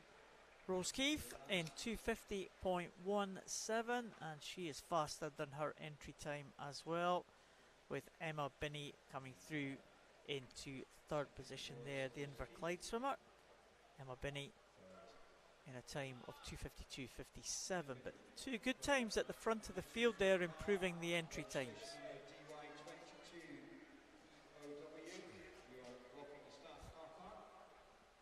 Heat number 2, Sophie Hamilton, Loughborough in 1. Katie Towers, Lanark 2. Gabriella Winton from Montefief in 3. Eva Ross, City of Glasgow 4. Julie Lau, Derwentsside and Gateshead in 5. Cara White, Ren 96 in 6. Alicia Goodbrand, University of Aberdeen Performance in 7. Amelia Burrell from Glenrothes in 8. Oh, another breaststroke event, another Glenrothes swimmer, Paul. Yeah. It's catching, it's catching. Indeed. Amelia Burrell. So I swam with her mum and her two aunties. They were all members of the club. I think her granddad, Duncan Simpson, now the president of the club. So keeping it in the family, Amelia, and she's a good prospect, I think. Yep. A 15-year-old in the outside lane. We'll see how she gets on. Let's hope she keeps up that good run for Glenrothes. It's the other end of the pool that's heading them though. Sophie Hamilton from Loughborough in lane number 1. 36.72, quite a fast opening there. And 245.70 for Eva Ross is the fastest, Robert. And that's going to be a challenge. Yeah. What kind of time are you looking for? Junior times? Getting a second swim? 2:44.44. Oh. 2 in all the fours. Okay. That'll be easy to remember. So Montefief swimmer now coming through. I think this is her third swim at the meet. The 20-year-old Gabrielle Winton. She's had 2 very good swims. I think she's had 2 PBs. So fingers crossed she'll get a PB in this one. She's on a 247.60. Halfway, 119.53, a 42.10. Well, she can get a couple of 44s, Paul. That will nicely get her a tiny little PB. It's very good technique there, very relaxed, very strong. Good timing on the stroke there, stretching out at the front. And it's certainly paying dividends. It's a 3-way battle for second right across the pool. Sophie Hamilton and Cara White and Amelia Burrell fighting it out for that second place. It's very close, isn't it? And they're all closing up, but Gabrielle Winton looks like she's got this one sewn up. Yeah, let's get a nice strong finish from you.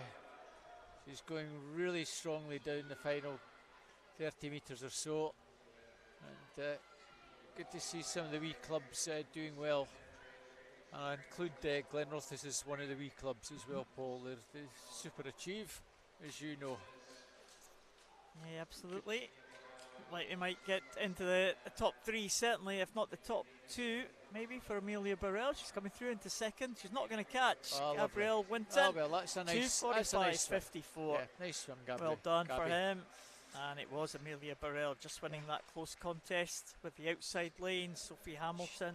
Nice swim from Amelia. She's also got a wee PB as well. 2:49.18, 2:49.40. So youngest in the field, yeah, 15 years of age, yeah, so well that's done. good to see. Lovely. And Sophie Hamilton on the other outside lane from Loughborough, almost on her entry time. Half the distance now. Moving from the 200s down to the 100s. Yeah, I'll try and get this one right, Paul, because it happened. It actually happened yesterday. I was I'd gone to a 200 butterfly. There were only 3 guys in the water, and it was an exciting finish at the 100. And it nearly finished the commentary, but luckily I discovered there was another 100 to go. So this is only 100 metres. Thank you, Paul. So who have we got in this one? First heat, Daniel Williams from Hatfield. That's it, familiar pink cap, Hatfield in lane number 1. Jasper Harrison from the Borders Elite Swim Team. Alfie Churches, City of Glasgow, Torn Livers Edge. Logan Jackson, Gregor Ross, William Morrison, Dylan Broom. That's the lineup for this one. 2 from City of Glasgow, Alfie Churches and Gregor Ross. But it is the swimmers in the near side lanes here. Jasper Harrison going really well. 101.39 for the border swimmer. I wonder if he's going to get close to that 1 minute mark. These two on the inside lane here, really pushing it along, and it's going to be very close to the 1 minute. He's going to be under, 58.93 for Jasper Harrison. Daniel Williams just over the 1 minute mark in 1 minute .12. But Jasper Harrison, Robert, well, let's not bother with the 59s. Let's go straight to the 58s. Brilliant. Yeah, don't hang about, guys. Yeah. If you're going to do a PB, make sure it's a good PB. Well, look good all the way through there. Yeah. Our second heat. Navy Singular, Highland Swim Team in 1. Matthew Martin, Stirling University in 2. Empty Lane in 3. Ishmael Shalaby, Warner Bass Club in 4. In 5, Claudia Butarelli from FFBN in Belgium. Empty Lane, I think, is 6. 7 is James Gillis, City Glasgow, teammate. David Landman goes in 8. 1:002 to 1:006. Nice strong start in both lanes 6, 7 and 4. James Gillis, Ishmael Shalaby. And Navy Singular flying in lane 1. Those two guys were out strongly. Nevy's really taking it out. And Navy Singular, well, we saw a very fast first 50, 26. Is that 82? Well, we're probably looking at a 56 here, Paul, if you can keep the strong starts going.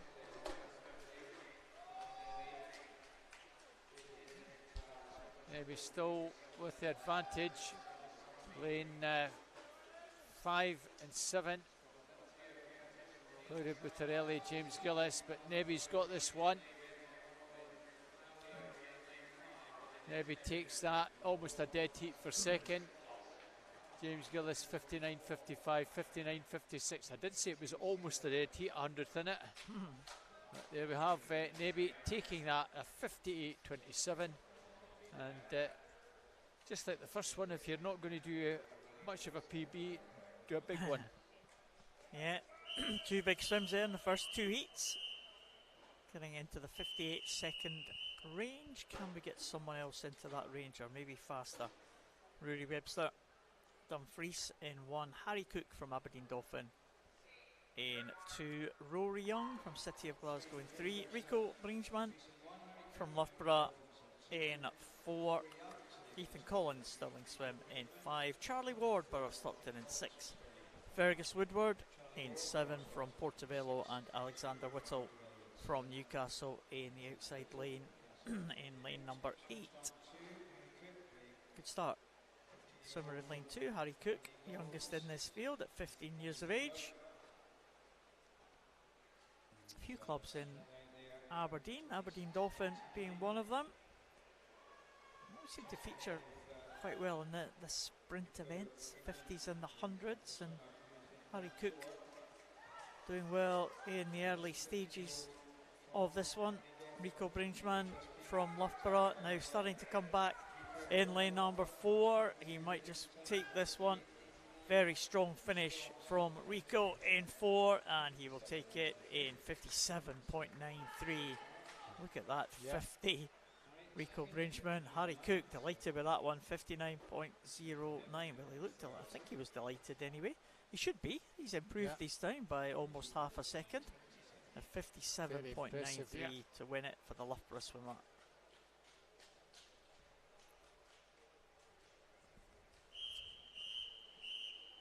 Heat 4, Ethan Williams, Newcastle Swim Team. 1, Callum Sinclair, Wanderbass in 2.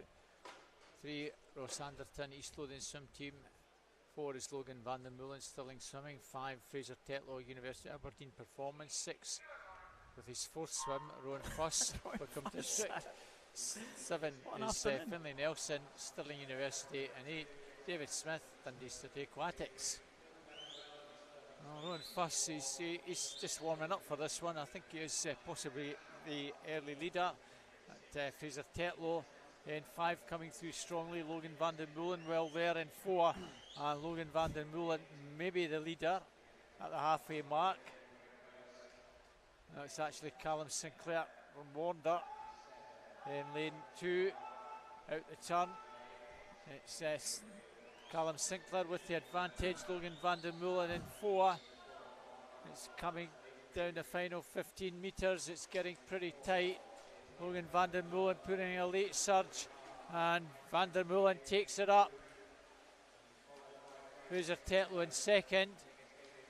Or is it, no, Callum Sinclair, it's just going to take, I thought he got 2nd, he got 3rd place. He'll be happy, he is happy with that. That's good to see. Logan van der Meulen, 58.02. 2nd place, Fraser Tetlow, 58.24, and 58.34, Callum Sinclair, who was chuffed to bits with that, Paul. A lot of improvements here in this 100 butterfly. Let's hope for more. What kind of times are you looking at, Robert, for junior times? Pretty fast. It's somewhere in the region of 56.5 seconds. 6.5. Okay, well. That's if you want to be 3rd fastest. There are 5 places up for grabs. Okay. So, this next one, Cameron Hastings in lane 1, University of Aberdeen Performance. We have Ewan Cox from Ripton in lane number 2, Angus Allison in 3 from Stirling Uni, James Kilpatrick from Carnegie in 4, Benjamin Beale, Derwent Side and Gateshead in 5, Benji Jeffries leading them through in lane 6 from South Ayrshire, Benjamin Roberts from Grantham in 7, and Pierce Greening from Stirling University in lane number 8. So Benji Jeffries still looking good, still maybe with that very slender lead coming back on these near lanes. Ewan Cox from Ripton might be challenging, but I think it might still be Benji Jeffries into the wall first, is it? It is just Kilpatrick coming through. Well, that was almost a finish and a half from James Kilpatrick. I thought he maybe just didn't quite get the timing spot on, but that was a great finish from 15-year-old to get up there. National Age Group champion. He got in amongst the Benjis and all the Benjamins. Yep, look at that. Benjis and the Benjamins were let down by James. Well done, James. I might get you a spot later on for a 2nd swim. There's a few more juniors to follow. Isaac Dodds, University of Bath in 1. Toby Nakamura, Drew Plymouth the under in 2. Zach McLeod Winston Dolphins in Canada in 3. Cameron Verncombe, Manchester Performance Centre. Nikolai Sisnet goes in 4. City Glasgow, Luke Tunstall from Loughborough in 6. Stiller Gulen, Edinburgh University 7. Alexei Denisov from Tavistock in 8. Isaac Dodds in 1, going nicely, also in 6. Luke Tunstall probably the leader. 26.38, 26.92 off the turn. Sirad Gulen also well there in 7. Nikolai Sisnet in 5, trying to get himself into the mix, along with lane 3, Zach McLeod, the Canadian swimmer. And at the moment, lane 1, Paul, looks to be holding them. Isaac Dodds has got this one, I think, from lane 6. Luke Tunstall. Well, Tunstall might just get this one. He does from lane 1 and lane 3. Oh, Dodds took it. Dodds took it, I think. Yeah, very tight finishes. It looked fast, but it wasn't overly fast. 57.50, 57.52 and 58.27. Dodds, Tunstall and Nakamura drew. One of the Paralympians was in that one. Cameron Verncombe was part of the Paris team last year. He'll be building up to the season as well, so finishing 7th in that heat. I don't think you've which leads us on to heat 7. So no 7 in heat 7. But we do have Finlay Davis, Stirling University, Oliver Dade, University of Bath, Ronan Kilcoyne from Limerick, Jensen Norris from Perth City, Cameron Travis from University of Aberdeen Performance, Danny Kish from Brighton College, and Scott Fleming from Stirling University. That is the 7 swimmers that we have got in this heat number 7. 2 more heats to come.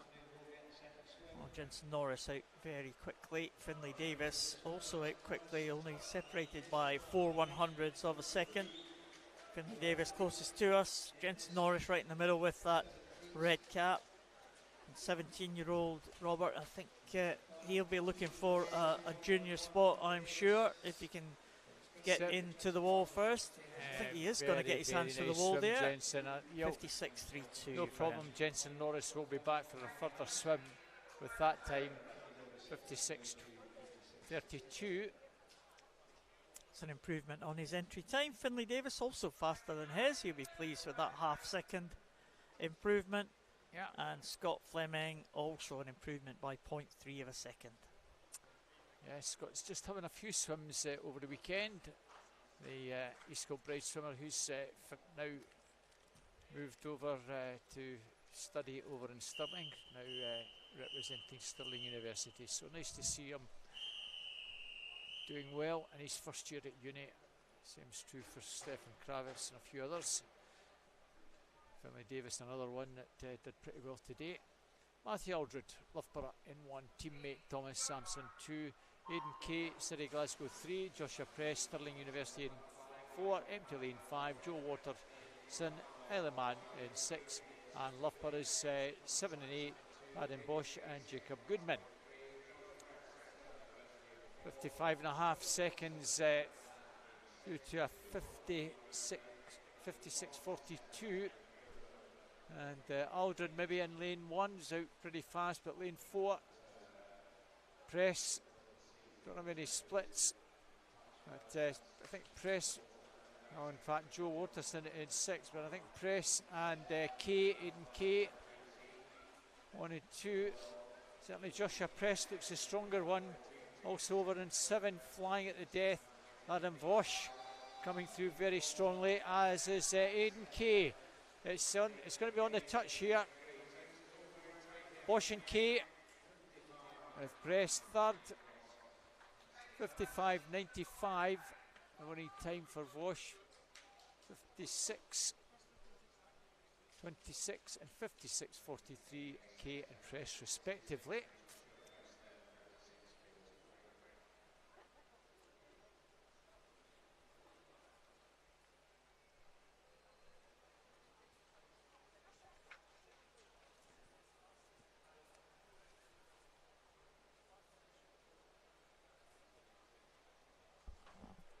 100 freestyle for female swimmers. Just give you a wee update. There's some para. The swimmers, the swimmers from the afternoon. Perth City's Jensen Norris will be in the junior final, along with Logan van der Meulen. He's a second qualifier. Third qualifier will be Toby Nakamura Drew, Navy Singler, Benji Jeffries. James Kilpatrick and Zach McLeod will be potentially swimming off for reserve spots. Oh, see who's first and second reserve. Well, They've might got see that at the so we'll wait and see. But, according to my calculations, that's where it stands. The 3 swimmers from this morning that we mentioned will in fact also go through. So back to the action. Stephanie Booth, Abby Kane, and Madeleine Hull, Molly Weir. There's no swimmer in 5. Caris Mooney, Talia Glenn, Nadia Lettenberger, the American Paralympian, over on the far side. Great Britain Paralympian Abby Kane goes in lane number 2. Behind Madeleine Hull, the 14-year-old from Warren-der-Baths, with that entry time of 102.50, and she's faster than that, 101.46, ahead of Molly Weir. Abby Kane coming in the same time as Talia Glynn, almost, the 2 para swimmers. Abby Kane 108.66 for her, and Talia Glynn 109.15. Stephanie Booth in 114.88. Dalia Lettenberger going in 7th place in 118.24. The American swimming now under Loughborough. She was a medalist at the Paralympic Games in Tokyo in the individual medley. Also a world champ medalist for the USA team. So she had the most severe impairment of all the para swimmers in there. So decent time for 118 for her. Matthew Hamilton Tavistock, as in Ruth SK Roy, and Charles Simpson Repton, the other 3 qualifiers for that 100 butterfly junior final.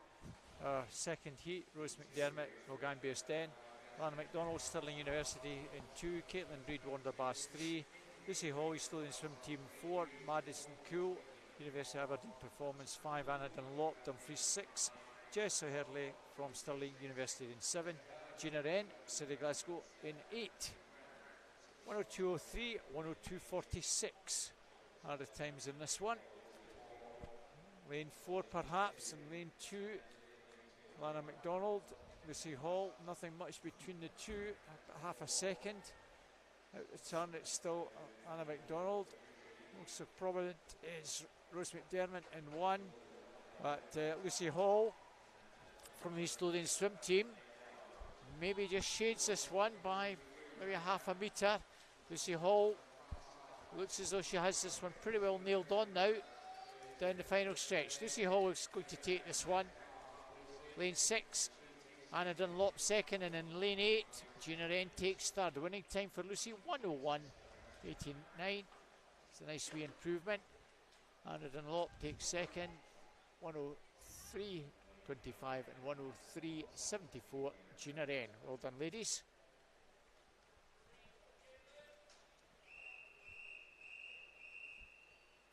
Key number 3, Greta Djokovic from Derwentside and Gateshead, Ailsa Club.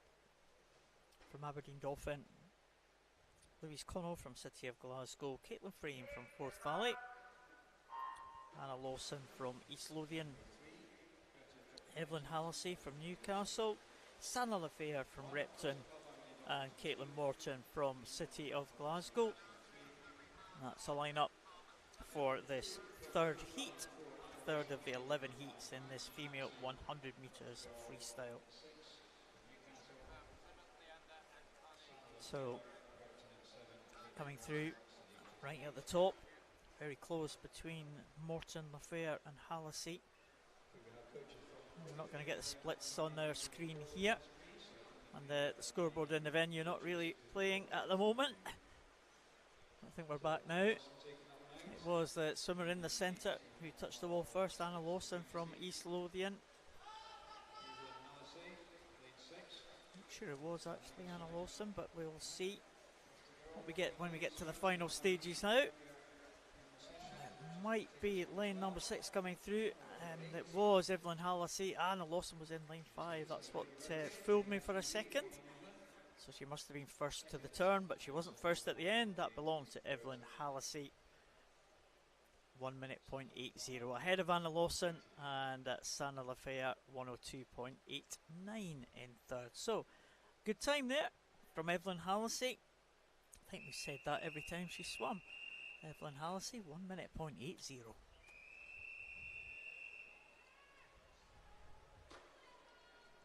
Couple of empty lanes, Robert, in the middle. Yeah, and in lane 8 as well.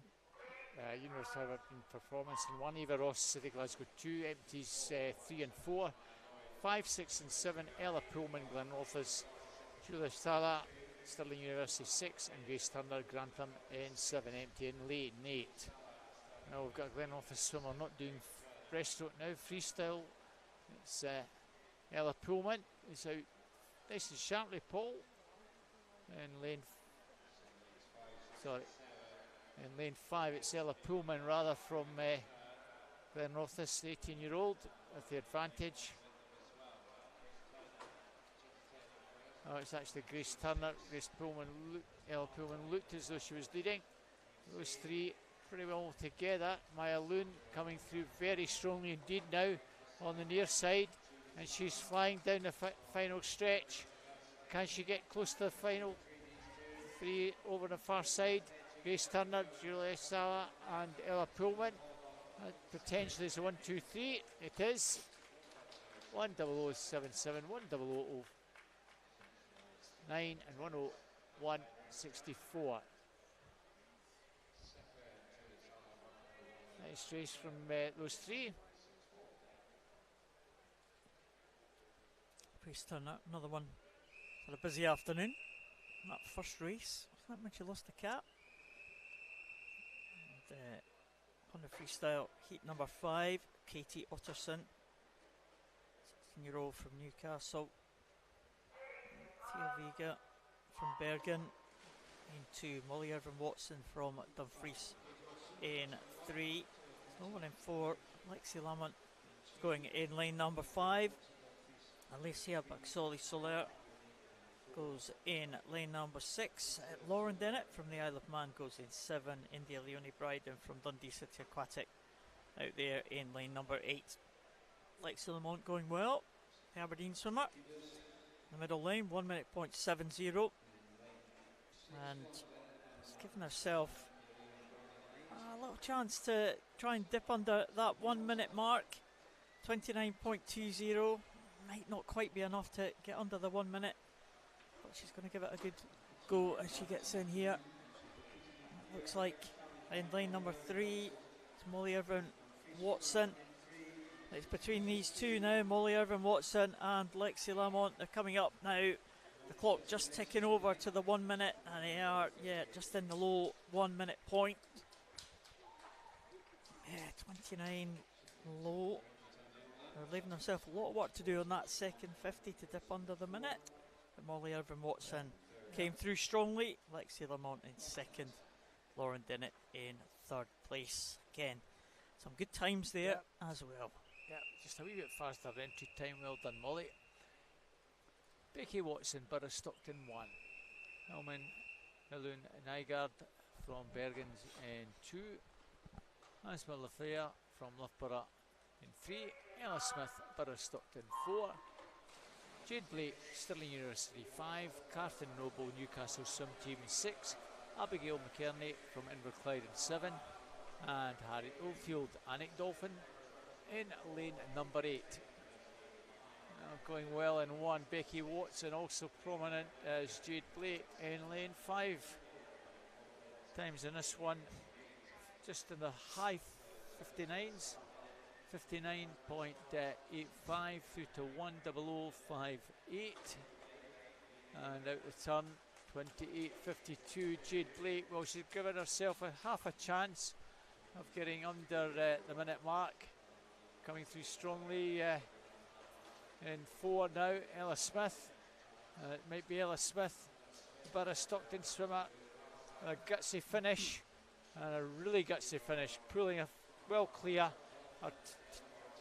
Catherine in 6, a good third, and 7 perhaps. Not quite. Lane 3. Well, 59.41. Ella Smith takes that. Nice strong swim from her. Catherine Noble 1:00.08 and 1:00.69 for our third place swimmer, Hellman. It's a really good second 50, wasn't it? Nygaard. Yeah, it came back very strongly indeed. It was almost a similar split to the previous heat, but came back a little bit stronger.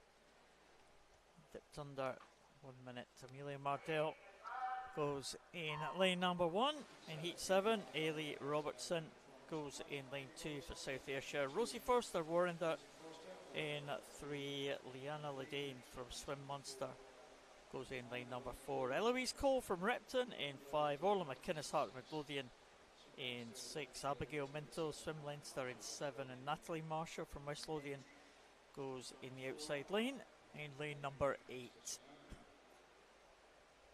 First to the wall, Ailey Robertson 28.42. Leanna Ledane and Amelia Mardell. The action on this near side. Good work off the wall there from Ailey Robertson, but Leanna Ledane might just have the advantage here going into the last half length. Leanna Ledane, the Swim Munster swimmer, and it's going to come through to claim this one from Robertson. 30.49 to get her in, 59.16, and that is decent time there. 59.16.4 of a second improvement on her entry time. Abigail Minto came through very strongly right at the top to dip under the 1 minute mark and just getting ahead of Robertson.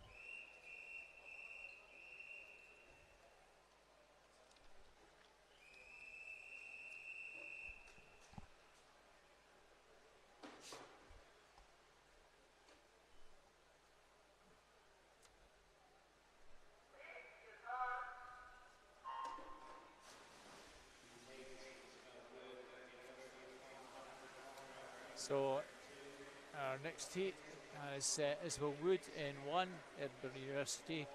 2, Hannah O'Connor, National Centre Limerick.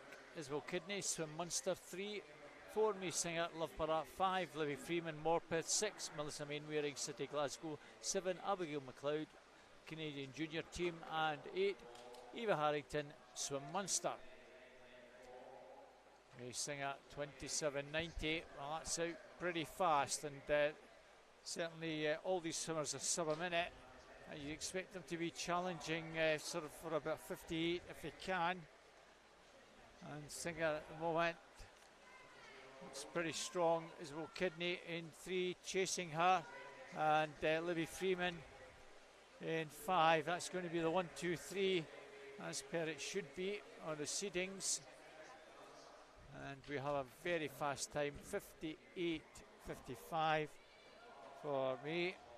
Second place, Kidney, 59.67, 1:00.02 for Livy Freeman. So reasonably good swims from those 3. 3 more heats to go, Paul. Yeah, this is heat number 9. Oops. Ooh, a little bit dizzy now. Amy Noble in lane number 1, Swim Leinster. Lucy Fox goes in at lane number 2 from Loughborough Performance Centre. Lily Mundell in 4 from Hard to Midlothian. Madeline Robertson, Stirling University in lane number 4. Lily Mundell in 3 actually. Madeline Robertson in 4. Mia McLeod goes in 6. P. Jones, Birmingham in 7, and Celine Jothy from Grenoble goes in lane number 8. Now you've got the British champion, Summer Championships going well, the Hartsgirl. Yeah. Lucy Fox, Paul, it's between those two you fancy. Looks like it at the moment anyway. So Lucy Fox going well. Just going to hold off the challenge, I think. of Lily Mundell. And she comes in to the finish, 58.06 for Lucy Fox, and 58.77 for Lily Mundell. Again, a couple of good times. Now at the moment, Lily Mundell, that time puts her 8th fastest junior. So she'll be on the prayer mat hoping nothing happens in the next 2 heats, Paul. Still a few juniors Still to come. a few juniors to come. And a Canadian one to boot. And another Hearts swimmer also. Alana Burns-Atkin, Swim Ireland in 1, Kiana Kurtzer, Warder Bassett in 2, teammate Ashley Drake 3, Melissa Turnbull, Stirling University 4, Mira Mishenko, University of Aberdeen Performance 5, Eve Docherty, Repton in 6, Poppy Maskell from the Manchester Performance Centre in 7, and Paige Stefanoff, Canadian Junior in lane 8. Do you want to take this one, Paul, since you're a para swimmer? No? Well, you carry on, Robert. There's Poppy Maskell in there. She's probably one of the last swims that she's going to have. I'm not sure if she's got any other ones coming up, but yeah, she's done really well in the last year. Not quite on form as we've seen her before, but she's given this one a good go, in 2nd place at the moment behind Maria Mishchenko. But as I said before, I think she might be building up for the season ahead. Mishchenko, though, is looking very good in the second half of this one. And 1 line down, Melissa Turnbull with Ashley Drake with that red cap of Warrender. Maskell still there in the mix right at the top, the S14 swimmer. Mishchenko will take it though ahead of Turnbull, and Maskell in 3rd position. So yeah, 3 good times there, 58.13 for Mishchenko, and Turnbull 58.52 with Maskell 59.1, not too far away at all, just half a second shy of her entry time. Probably one of the best swims she's had, actually, Poppy Maskell, this weekend. Well, Lily Mundell has got to hope that nobody does faster than 58.77. And there are 4 swimmers that could do that. Leila Weatherspoon, Hartibid Lothian is 1 in 1. Valentina Leclerc, Grenoble in 2. Rosaline Phelan, Swim Leinster in 3 rather. Josephine Klein, Stirling University in 4. Lola LaContella from Grenoble, who is a junior, in 5. Leah Bailey, Swim Leinster in 6. 2 juniors in 7 and 8. Elizabeth Land, Newcastle Swim Team. Emily Maxwell, Derwent and Gateshead.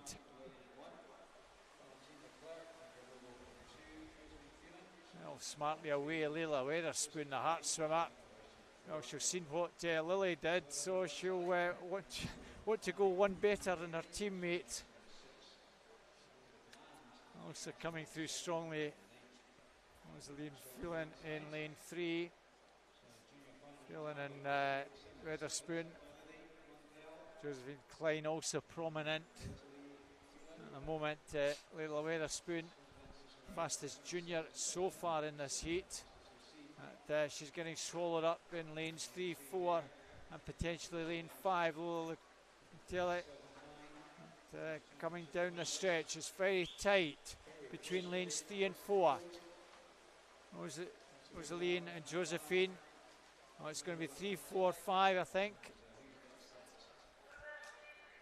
Well, 3, 4 and 2. Josephine Klein takes second, 57.92, 57.73, and Lola, I didn't get the time for Lola, it disappeared. She was 4th, and if her time was faster than 58.77, she will be the last one going into that junior final. That was the final 100 freestyle. Well, she does 58.28, Paul, just jump in there.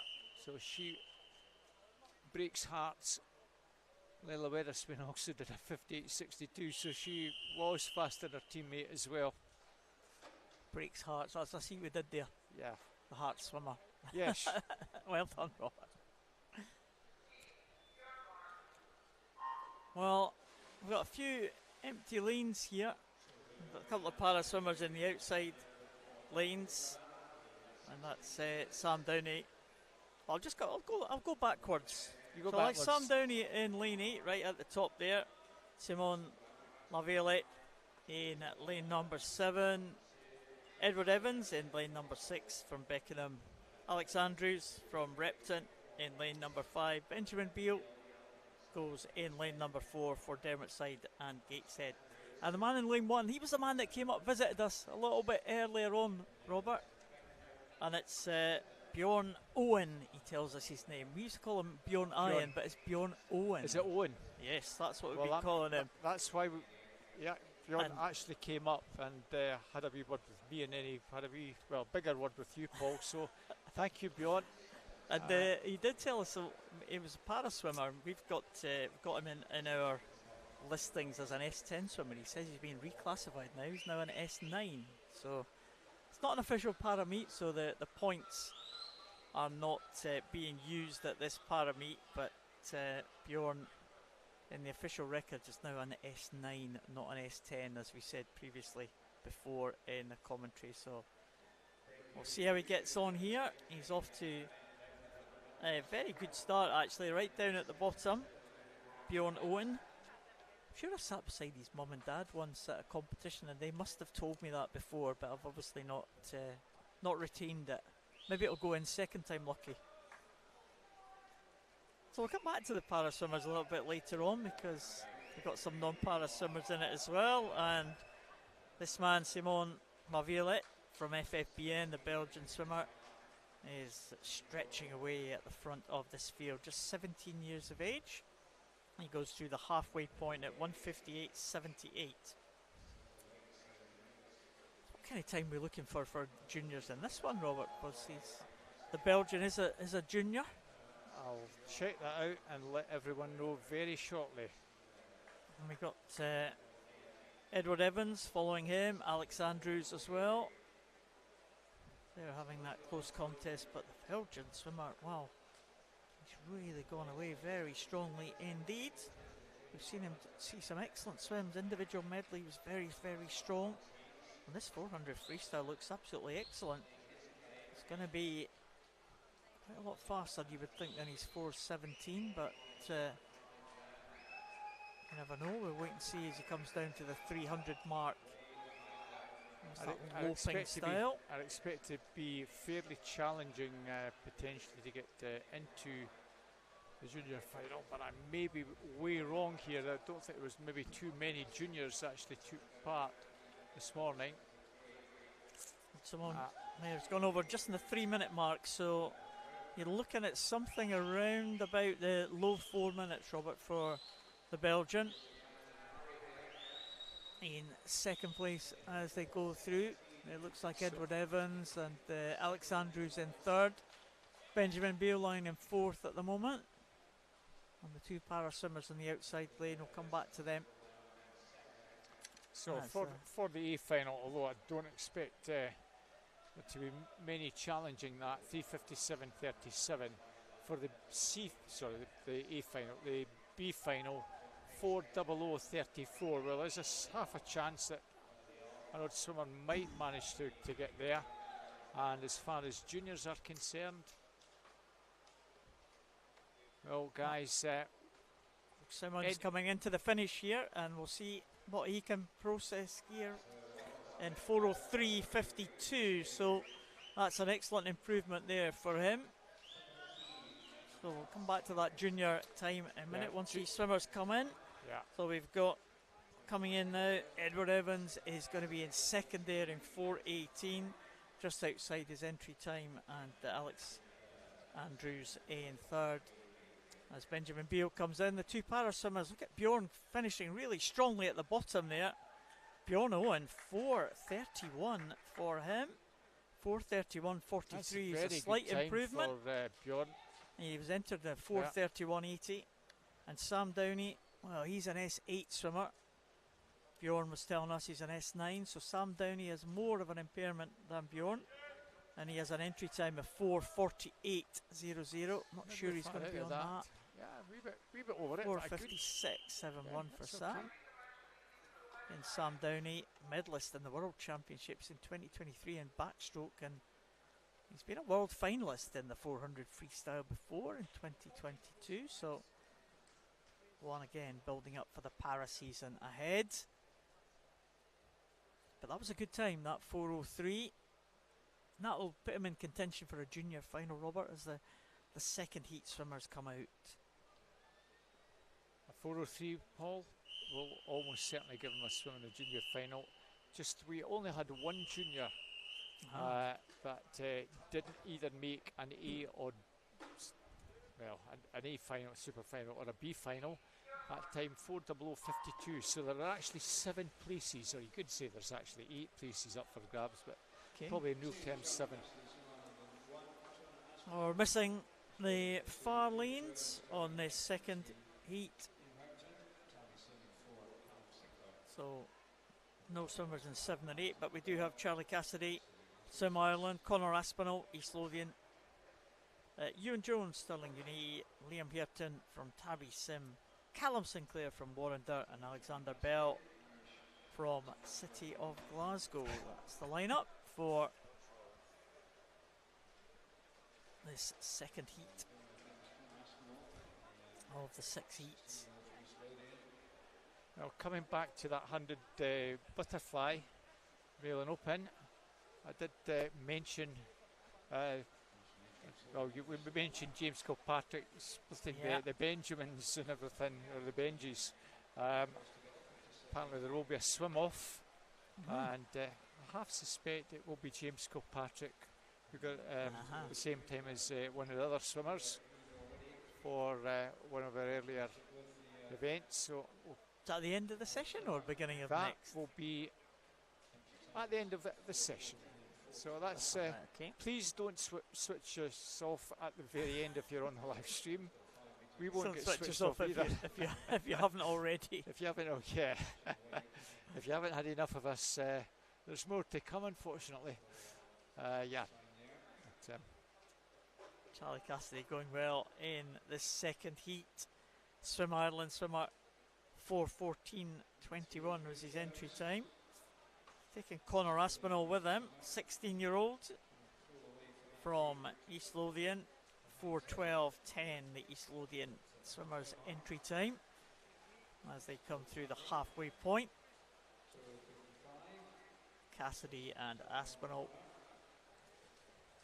Yeah, bang on the 2-minute mark for Charlie Cassidy. If he keeps this pace going, then he's going to be well inside his 4:14:21. And everyone else playing catch up there. Ewan Jones, Liam Hareton, Callum Sinclair and Alexander Bell. That's probably the order. They're in almost a diagonal line there. Liam Hareton have to come back now on Ewan Jones, but Charlie Cassidy still has this one. He's still in the 32, under 32 seconds for each of the 50s. Conor Aspinall just dropping the pace in comparison to the leader. And he is coming through, still holding on to second as they come down to the 300 mark. Charlie Cassidy swum this really well so far. 4:14:21 is, well, looks like it's going to be well beaten here. Be somewhere around about 4:10 mark, probably under 4:10 for Charlie Cassidy. Conor Aspinall in second place. Now moving through into third now is Liam Hareton. He has got it past Ewan Jones and he's trying to catch up Conor Aspinall now. Yeah, Conor's having a pretty steady swim. As I said, these guys, or Scottish-based guys, will not necessarily be targeting the meet, but Conor Aspinall, as I said, does a heck of a lot of open water, enjoys his distance freestyle or all the distance freestyle events, and might just tire a wee bit down the final stretch. Yeah, I think Hareton's going to catch him, I think. Yeah. Let's see how quick Cassidy can go. going to be under the 410, well under actually, 407.51 for Charlie Cassidy, well done to him. Liam Hareton 413.12, he did come through very strongly for second. And Conor Aspinall just faded in the closing stages, but he claims third place in 4:14, just shy of his entry time of 4:12. There's the result confirmed. A couple of DNSs there, but Charlie Cassidy swung really well out front. Yeah.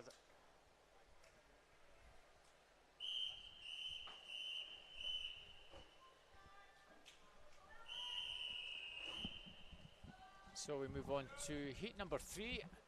Dara Horgan from National Centre Limerick. 2 is Nathan Porter from University of Bath. 3 Cedar Gulen, Edinburgh University. 4 Oscar Dodds, Birmingham University. And then 5 Raphael Van Hoek from FNBN Belgium. 6 William Shepherd from Stirling University. 7 is Oscar Chirnside Geary, and 8 Alex Shaw, another one of our Canadian juniors. So the entries in this one range from 4:05.70 to 4:10.32.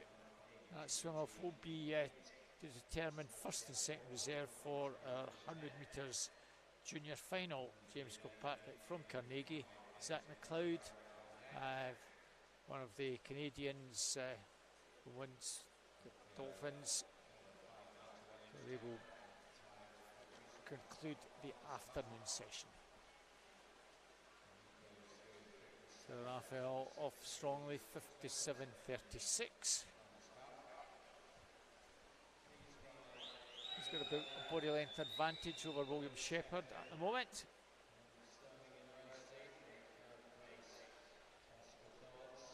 Oscar Dodds a wee bit further back in third place. Those 3 sub a minute after the first turn. The Cedar Gulen in 4th, but it's still no change. Belgian just extending that advantage by almost another second. Got out very strongly indeed. Well, he might be hoping to get another swim. If he can nip under 4:00:34, that's what's required to get into the B final this evening. 1:58.90. He needs really a slight pickup. That was almost a 31-second split. So he needs sort of 30 and a halves for the next 350s and a storming finish. More important to try and get inside his entry time, just inside 5:06. And that one 31.43. So now 2:30.33. William Shepherd has now gone into second.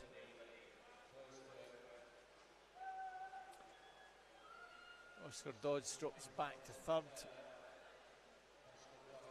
So coming down with 100 to go. Little lead from start to finish, Raphael.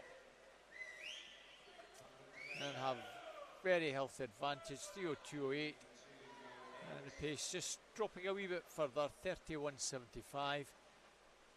Well clear of Shepherd and Dodds.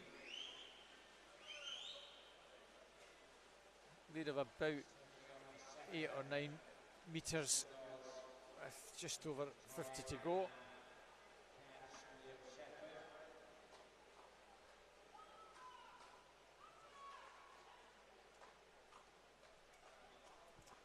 So the final turn, another 31 and a bit, 3:33.72. So nice strong finish. We'll give him a nice wee PB, and that's all you can hope for. If you get anything better, then it's a bonus. And that will be the target for the Belgian this afternoon. have a good steady swim, and he's improved that down to 4:03.93. Well done, Raphael. Second place will be William Shepherd, 4:10.29, and 4:12 exactly for Oscar Dodds in third place. Shepherd just a fraction out of his entry time. Oscar Dodds a few seconds over.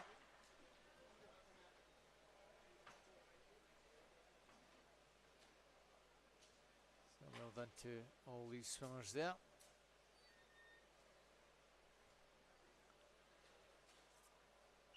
Our fourth heat. Lucky Reid, Swim Ireland in 1. James Bodie, Geary in 2. Jacob Goodman, Loughborough 3. Oliver Rowe, University of Bath in 4.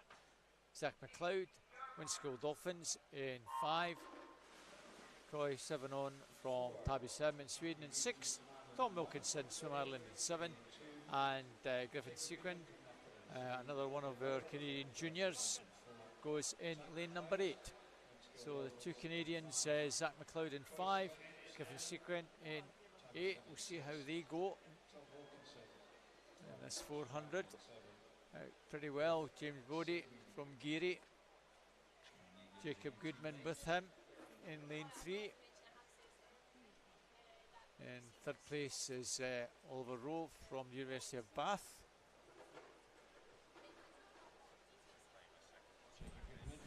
So coming down towards the first 100, nice steady start from Jacob Goodman. Either side of him, Rowe in 4, Bodie in 3 and 2 rather. Bodie just turned second ahead of Rowe. Lucky Reid, Swim Ireland in 4th. So the near side at the moment, 1, 2, 3, 4. Troy Sevenon from Sweden over in 6. Best over on that side with Zach McLeod little on his shoulder in 6th place. Other two swimmers also not out of it either, but the near side with the advantage. Goodman, Bodie, Rowe, and then Zach McLeod working hard to try and get himself back into the mix. And Zach McLeod just beginning to pick up the pace towards the halfway mark. Goodman looks pretty relaxed in the lead here. Goodman with the other two almost together, Bodie and Rowe.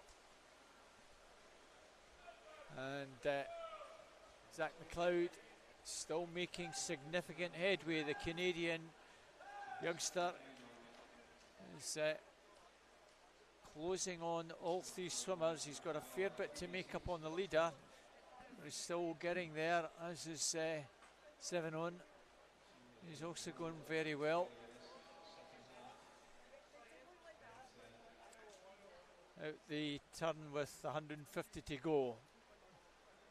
Goodman, Rowe, Bodie, McLeod.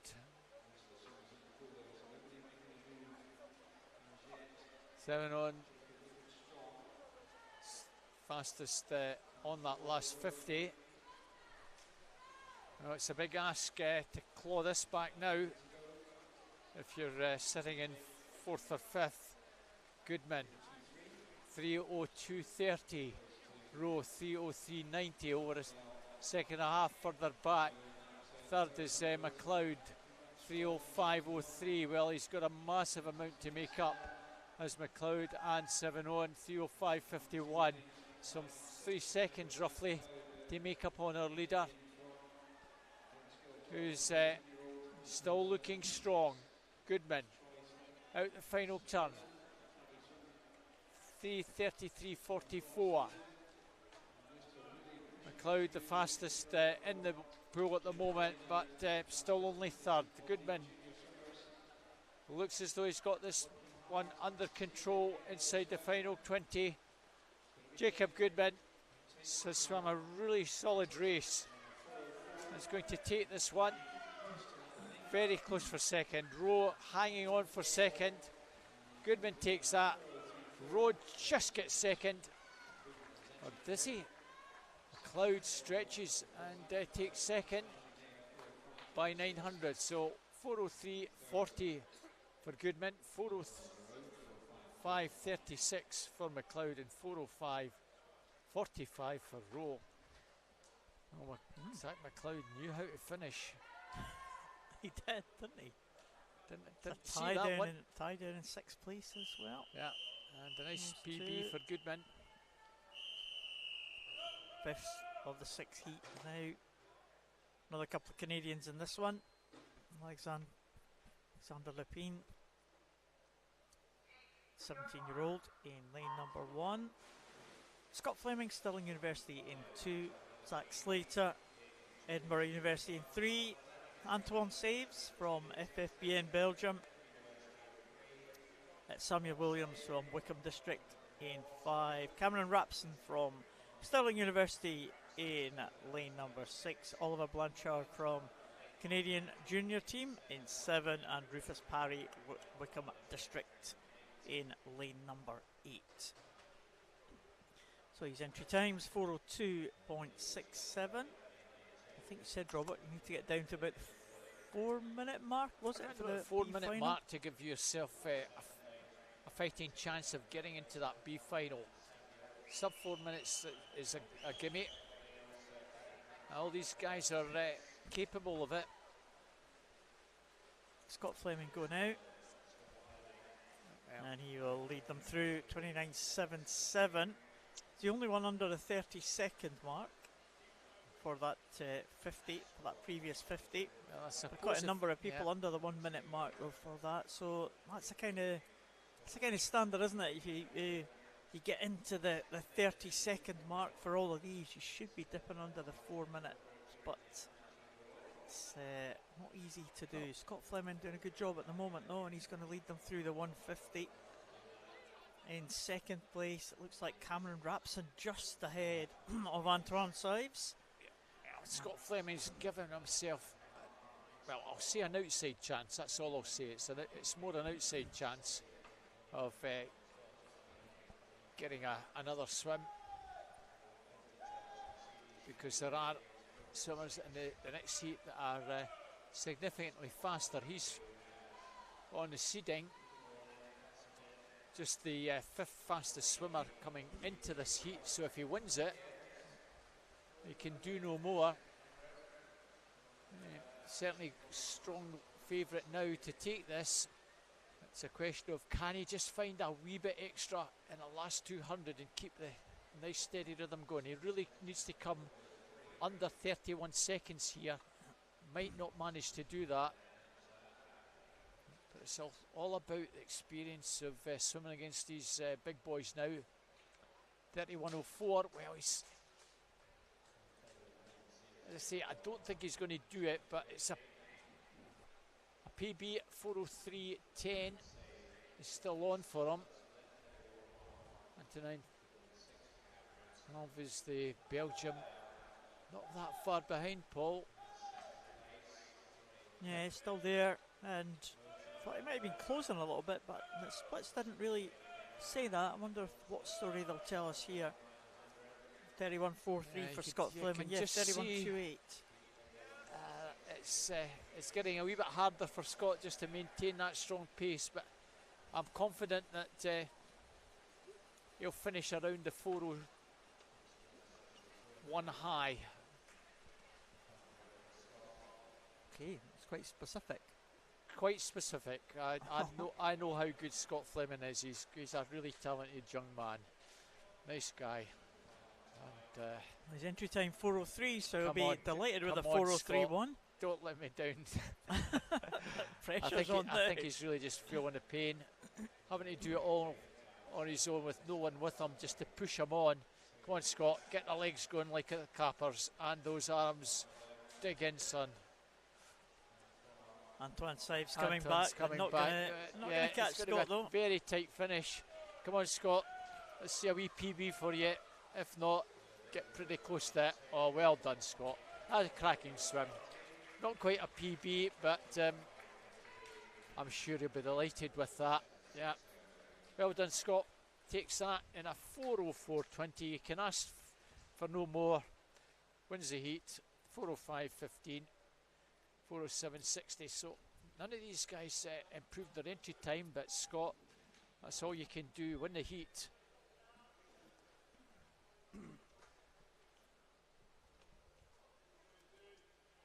Scott Fleming takes that one. Final heat on its way. Maxime Courtois, Cameron Travis, Brodie Gordon-Gibson, Fraser Titlow, Dennis O'Brien, Matthew Warburton, Josh Denham and Aidan Turner. That is the lineup for this final heat. A couple of 18-year-olds in the middle lane, Milan Vojko and Dennis O'Brien, and also a 16-year-old on the far side, Aidan Turner, Newcastle swimmer. With entry times, well, Milan Vojko entry time just under the 4-minute mark, 3:59.80 for the man in lane 4. Dennis O'Brien goes in lane number 5, and again, he was one that we saw, I think, in the very first race of the championships, wasn't it? The 1500 Dennis O'Brien, heat. yes, he swam well, and we'll wish him and all other 7 swimmers in this one good luck. So O'Brien in lane number 5 going well. Vojko not really challenging in the early stages here. Brodie Gordon-Gibson is though, and he's gone through very fast in 56.89.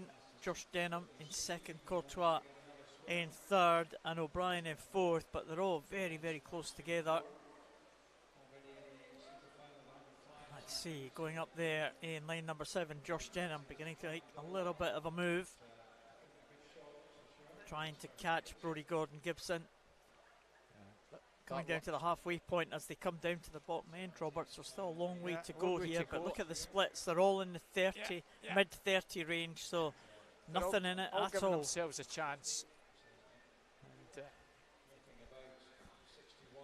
that last heat, Rufus Parry had his 5th swim, by the way. Rufus Parry was Rufus Parry was in that one, so I think his afternoon's finished now. He's not taking part, thankfully, in the swim off. Well, Brodie Gordon-Gibson certainly means business. Brodie's wanting to come back tonight.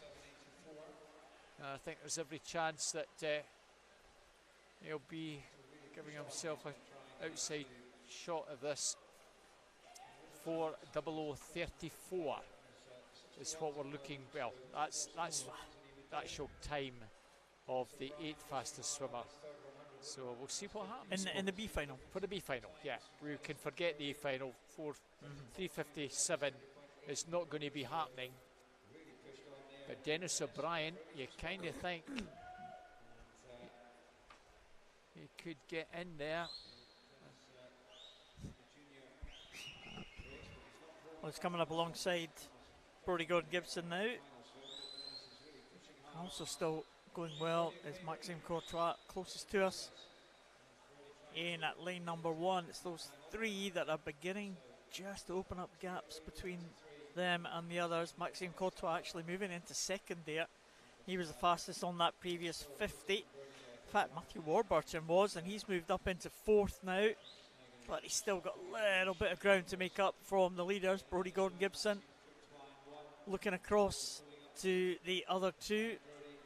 And he's beginning to just put the pressure on a little bit as he comes into this final turn now. Brodie Gordon-Gibson, look at the gap he's opened up there. 30.9, and the other 2. Well, Dennis O'Brien's got to fly. He's really got to fly. He's got to come down in a 29. It's not going to happen. Well, I don't think it's going to happen.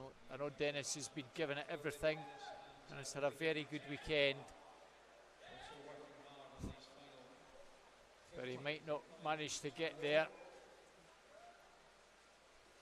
Oh, very close. Very close. Equal. Yeah, look at that. Dead heat. That's amazing. 400 metres swam. Dead heat for first place. Well done to both these guys. But Dennis will get back. We were talking about the B final. Dennis will be back because he's a junior. Back for the junior, yeah. So Dennis and Aidan Turner. I think Aidan Turner, the other junior in that one. I think you can forget the 412. We'll confirm that. So 200 IM, female 200 IM is the next event, the last event of this afternoon session actually. And we have Gabriella Winton from Monifieth, Tatenja Tayenga from Borough of Stockton was in 3. Lucy Hunter back in the water again. She was one of the ones that swam in the 1500 earlier. Naomi Broadley, she goes in for City of Wakefield in lane 5. Jessica Smith, who goes for Aberdeen. Again, Jessica Smith going in lane number 6. And Halia Littenberger from Loughborough, the para swimmer. Swims in the SM7 classification. So we'll come back to Halia as we go through. She's the only para swimmer in this 200 metres individual medley, and it's an event which she has specialised in before at the major championships. Just one swimmer from this morning in the juniors has qualified, Milan Boko, the Slovakian. I will give you the other 8, the other 7 have qualified for the junior final after this heat ball. So, out ahead in lane number 5, the top of those 2 yellow marked lanes, Naomi Broadley. Spoke about her teammate in the previous heat, the 2 City of Wakefield swimmers, Rose Keefe and Naomi Broadley, were side by side in that individual medley race yesterday. Rose Keefe goes in a few heats time. She goes in heat number 3, but in that 400 IM they had a great tussle between the 2 of them. But this time Naomi Broadley has got the lead herself in this 200 IM. Look at Alia Littenberger, who's just gone over at the halfway point, the American swimmer. So she's going through. We'll come back to her because she's one of the top swimmers for the US team.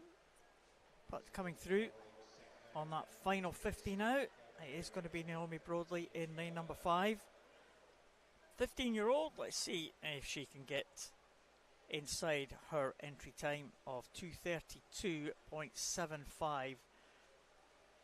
2 City of Wakefield swimmers have had some great performances this weekend, and I think she might just do that one. 2:32.75, 2:30.81. So well done, Naomi Broadley. You can be very happy with that one. Lucy Hunter, very close to her time. In fact, she's inside her time actually, 2:32.03. Gabriella Winton in 3rd place. Leah Littenberger, Paralympic medalist in this 200 metres individual medley. That's back in Tokyo in 2021. She swims in the S7 class. America has been very, very dominant in S7 female swimming for a number of years. They've got a great record in the S7 event, especially the 400 freestyle and in the 100 freestyle as well. They've had a number of Paralympic and world champions. And Littenberger, 3:17 today. Her entry time is 3:03, so she has been faster, but today she'll be building up for the season ahead, as the other Paralympians we've seen as well. So she finishes 3:17, and that is the end of that first heat. And there's the lineup for the second heat. Just quickly give you the 7 swimmers for the junior 400 male and open freestyle. Dennis O'Brien from the National Centre Limerick. 2 Belgians, Simon Lavalette and Raphael van Hoek. Sorry, Simon Lavalette, Raphael's a senior, so that's 2. Our third swimmer is Zach McLeod from Winston Dolphins. Our fifth swimmer, Troy Sevenon from Tabby Sim. Sixth one is James Bodie from Geary, the Canadian junior Oliver Blanchard, and Samuel Williams from Wickham District. Griffin Sequin will be the first reserve for that. Second reserve will be Aidan Turner from Newcastle Swim Team. So our second IM, 1 is Nadine Wilson, Borough Stockton. 2, Gemma Brown, going out strongly on the butterfly section for Carnegie, as is Amy Rowell, Surrey Glasgow. Best of all, I think, might be Alice Ward, the Borough Stockton swimmer. Not quite. She's turning in 4th. 3rd, Lucy Roper in lane 5 from Morpeth, and her teammate Abby Coventry 6. Madison Cool, University of Aberdeen Performance in 7. Molly Weir from West Lothian goes in lane 8. Now beginning to settle down as we reach the halfway mark. Nadine Wilson in lane. Abby Coventry from Morpeth going nicely over in lane 6. Finalist at the Scottish age groups. Abby and Nadine Wilson from the Borough Stockton is our leader out the turn. Now it all changes on the breaststroke, and this is where Morpeth girls are coming through strongly. Lucy Raper coming through to challenge Abby Coventry. Alice Ward trying to get into the mix along with Molly Weir over on the far side. But the 2 Morpeth girls, I think, are 1 and 2. Abby Coventry, Lucy Raper. 155, 55, 158, 24. Well, a nice strong finish. We'd hopefully get PBs for Abby and possibly Lucy. I think we'll see a PB for Abby anyway. I don't think we're going to be any change. Alice Ward, I think, is going to have to settle for 3rd place unless she can fly down the final stretch. She is doing that, but Abby Coventry's got this one wrapped up. Abby Coventry takes this. Strong finish to take 2nd, Alice Ward, and Lucy Raper takes 3rd. And winning time, 2:30.68. That's a nice improvement by a second or so. Well done, Abby. Alice Ward, 2:32.83, and 2:33.39, Lucy Raper. Both those girls just outside their entry times, but very good race, girls. Thank you.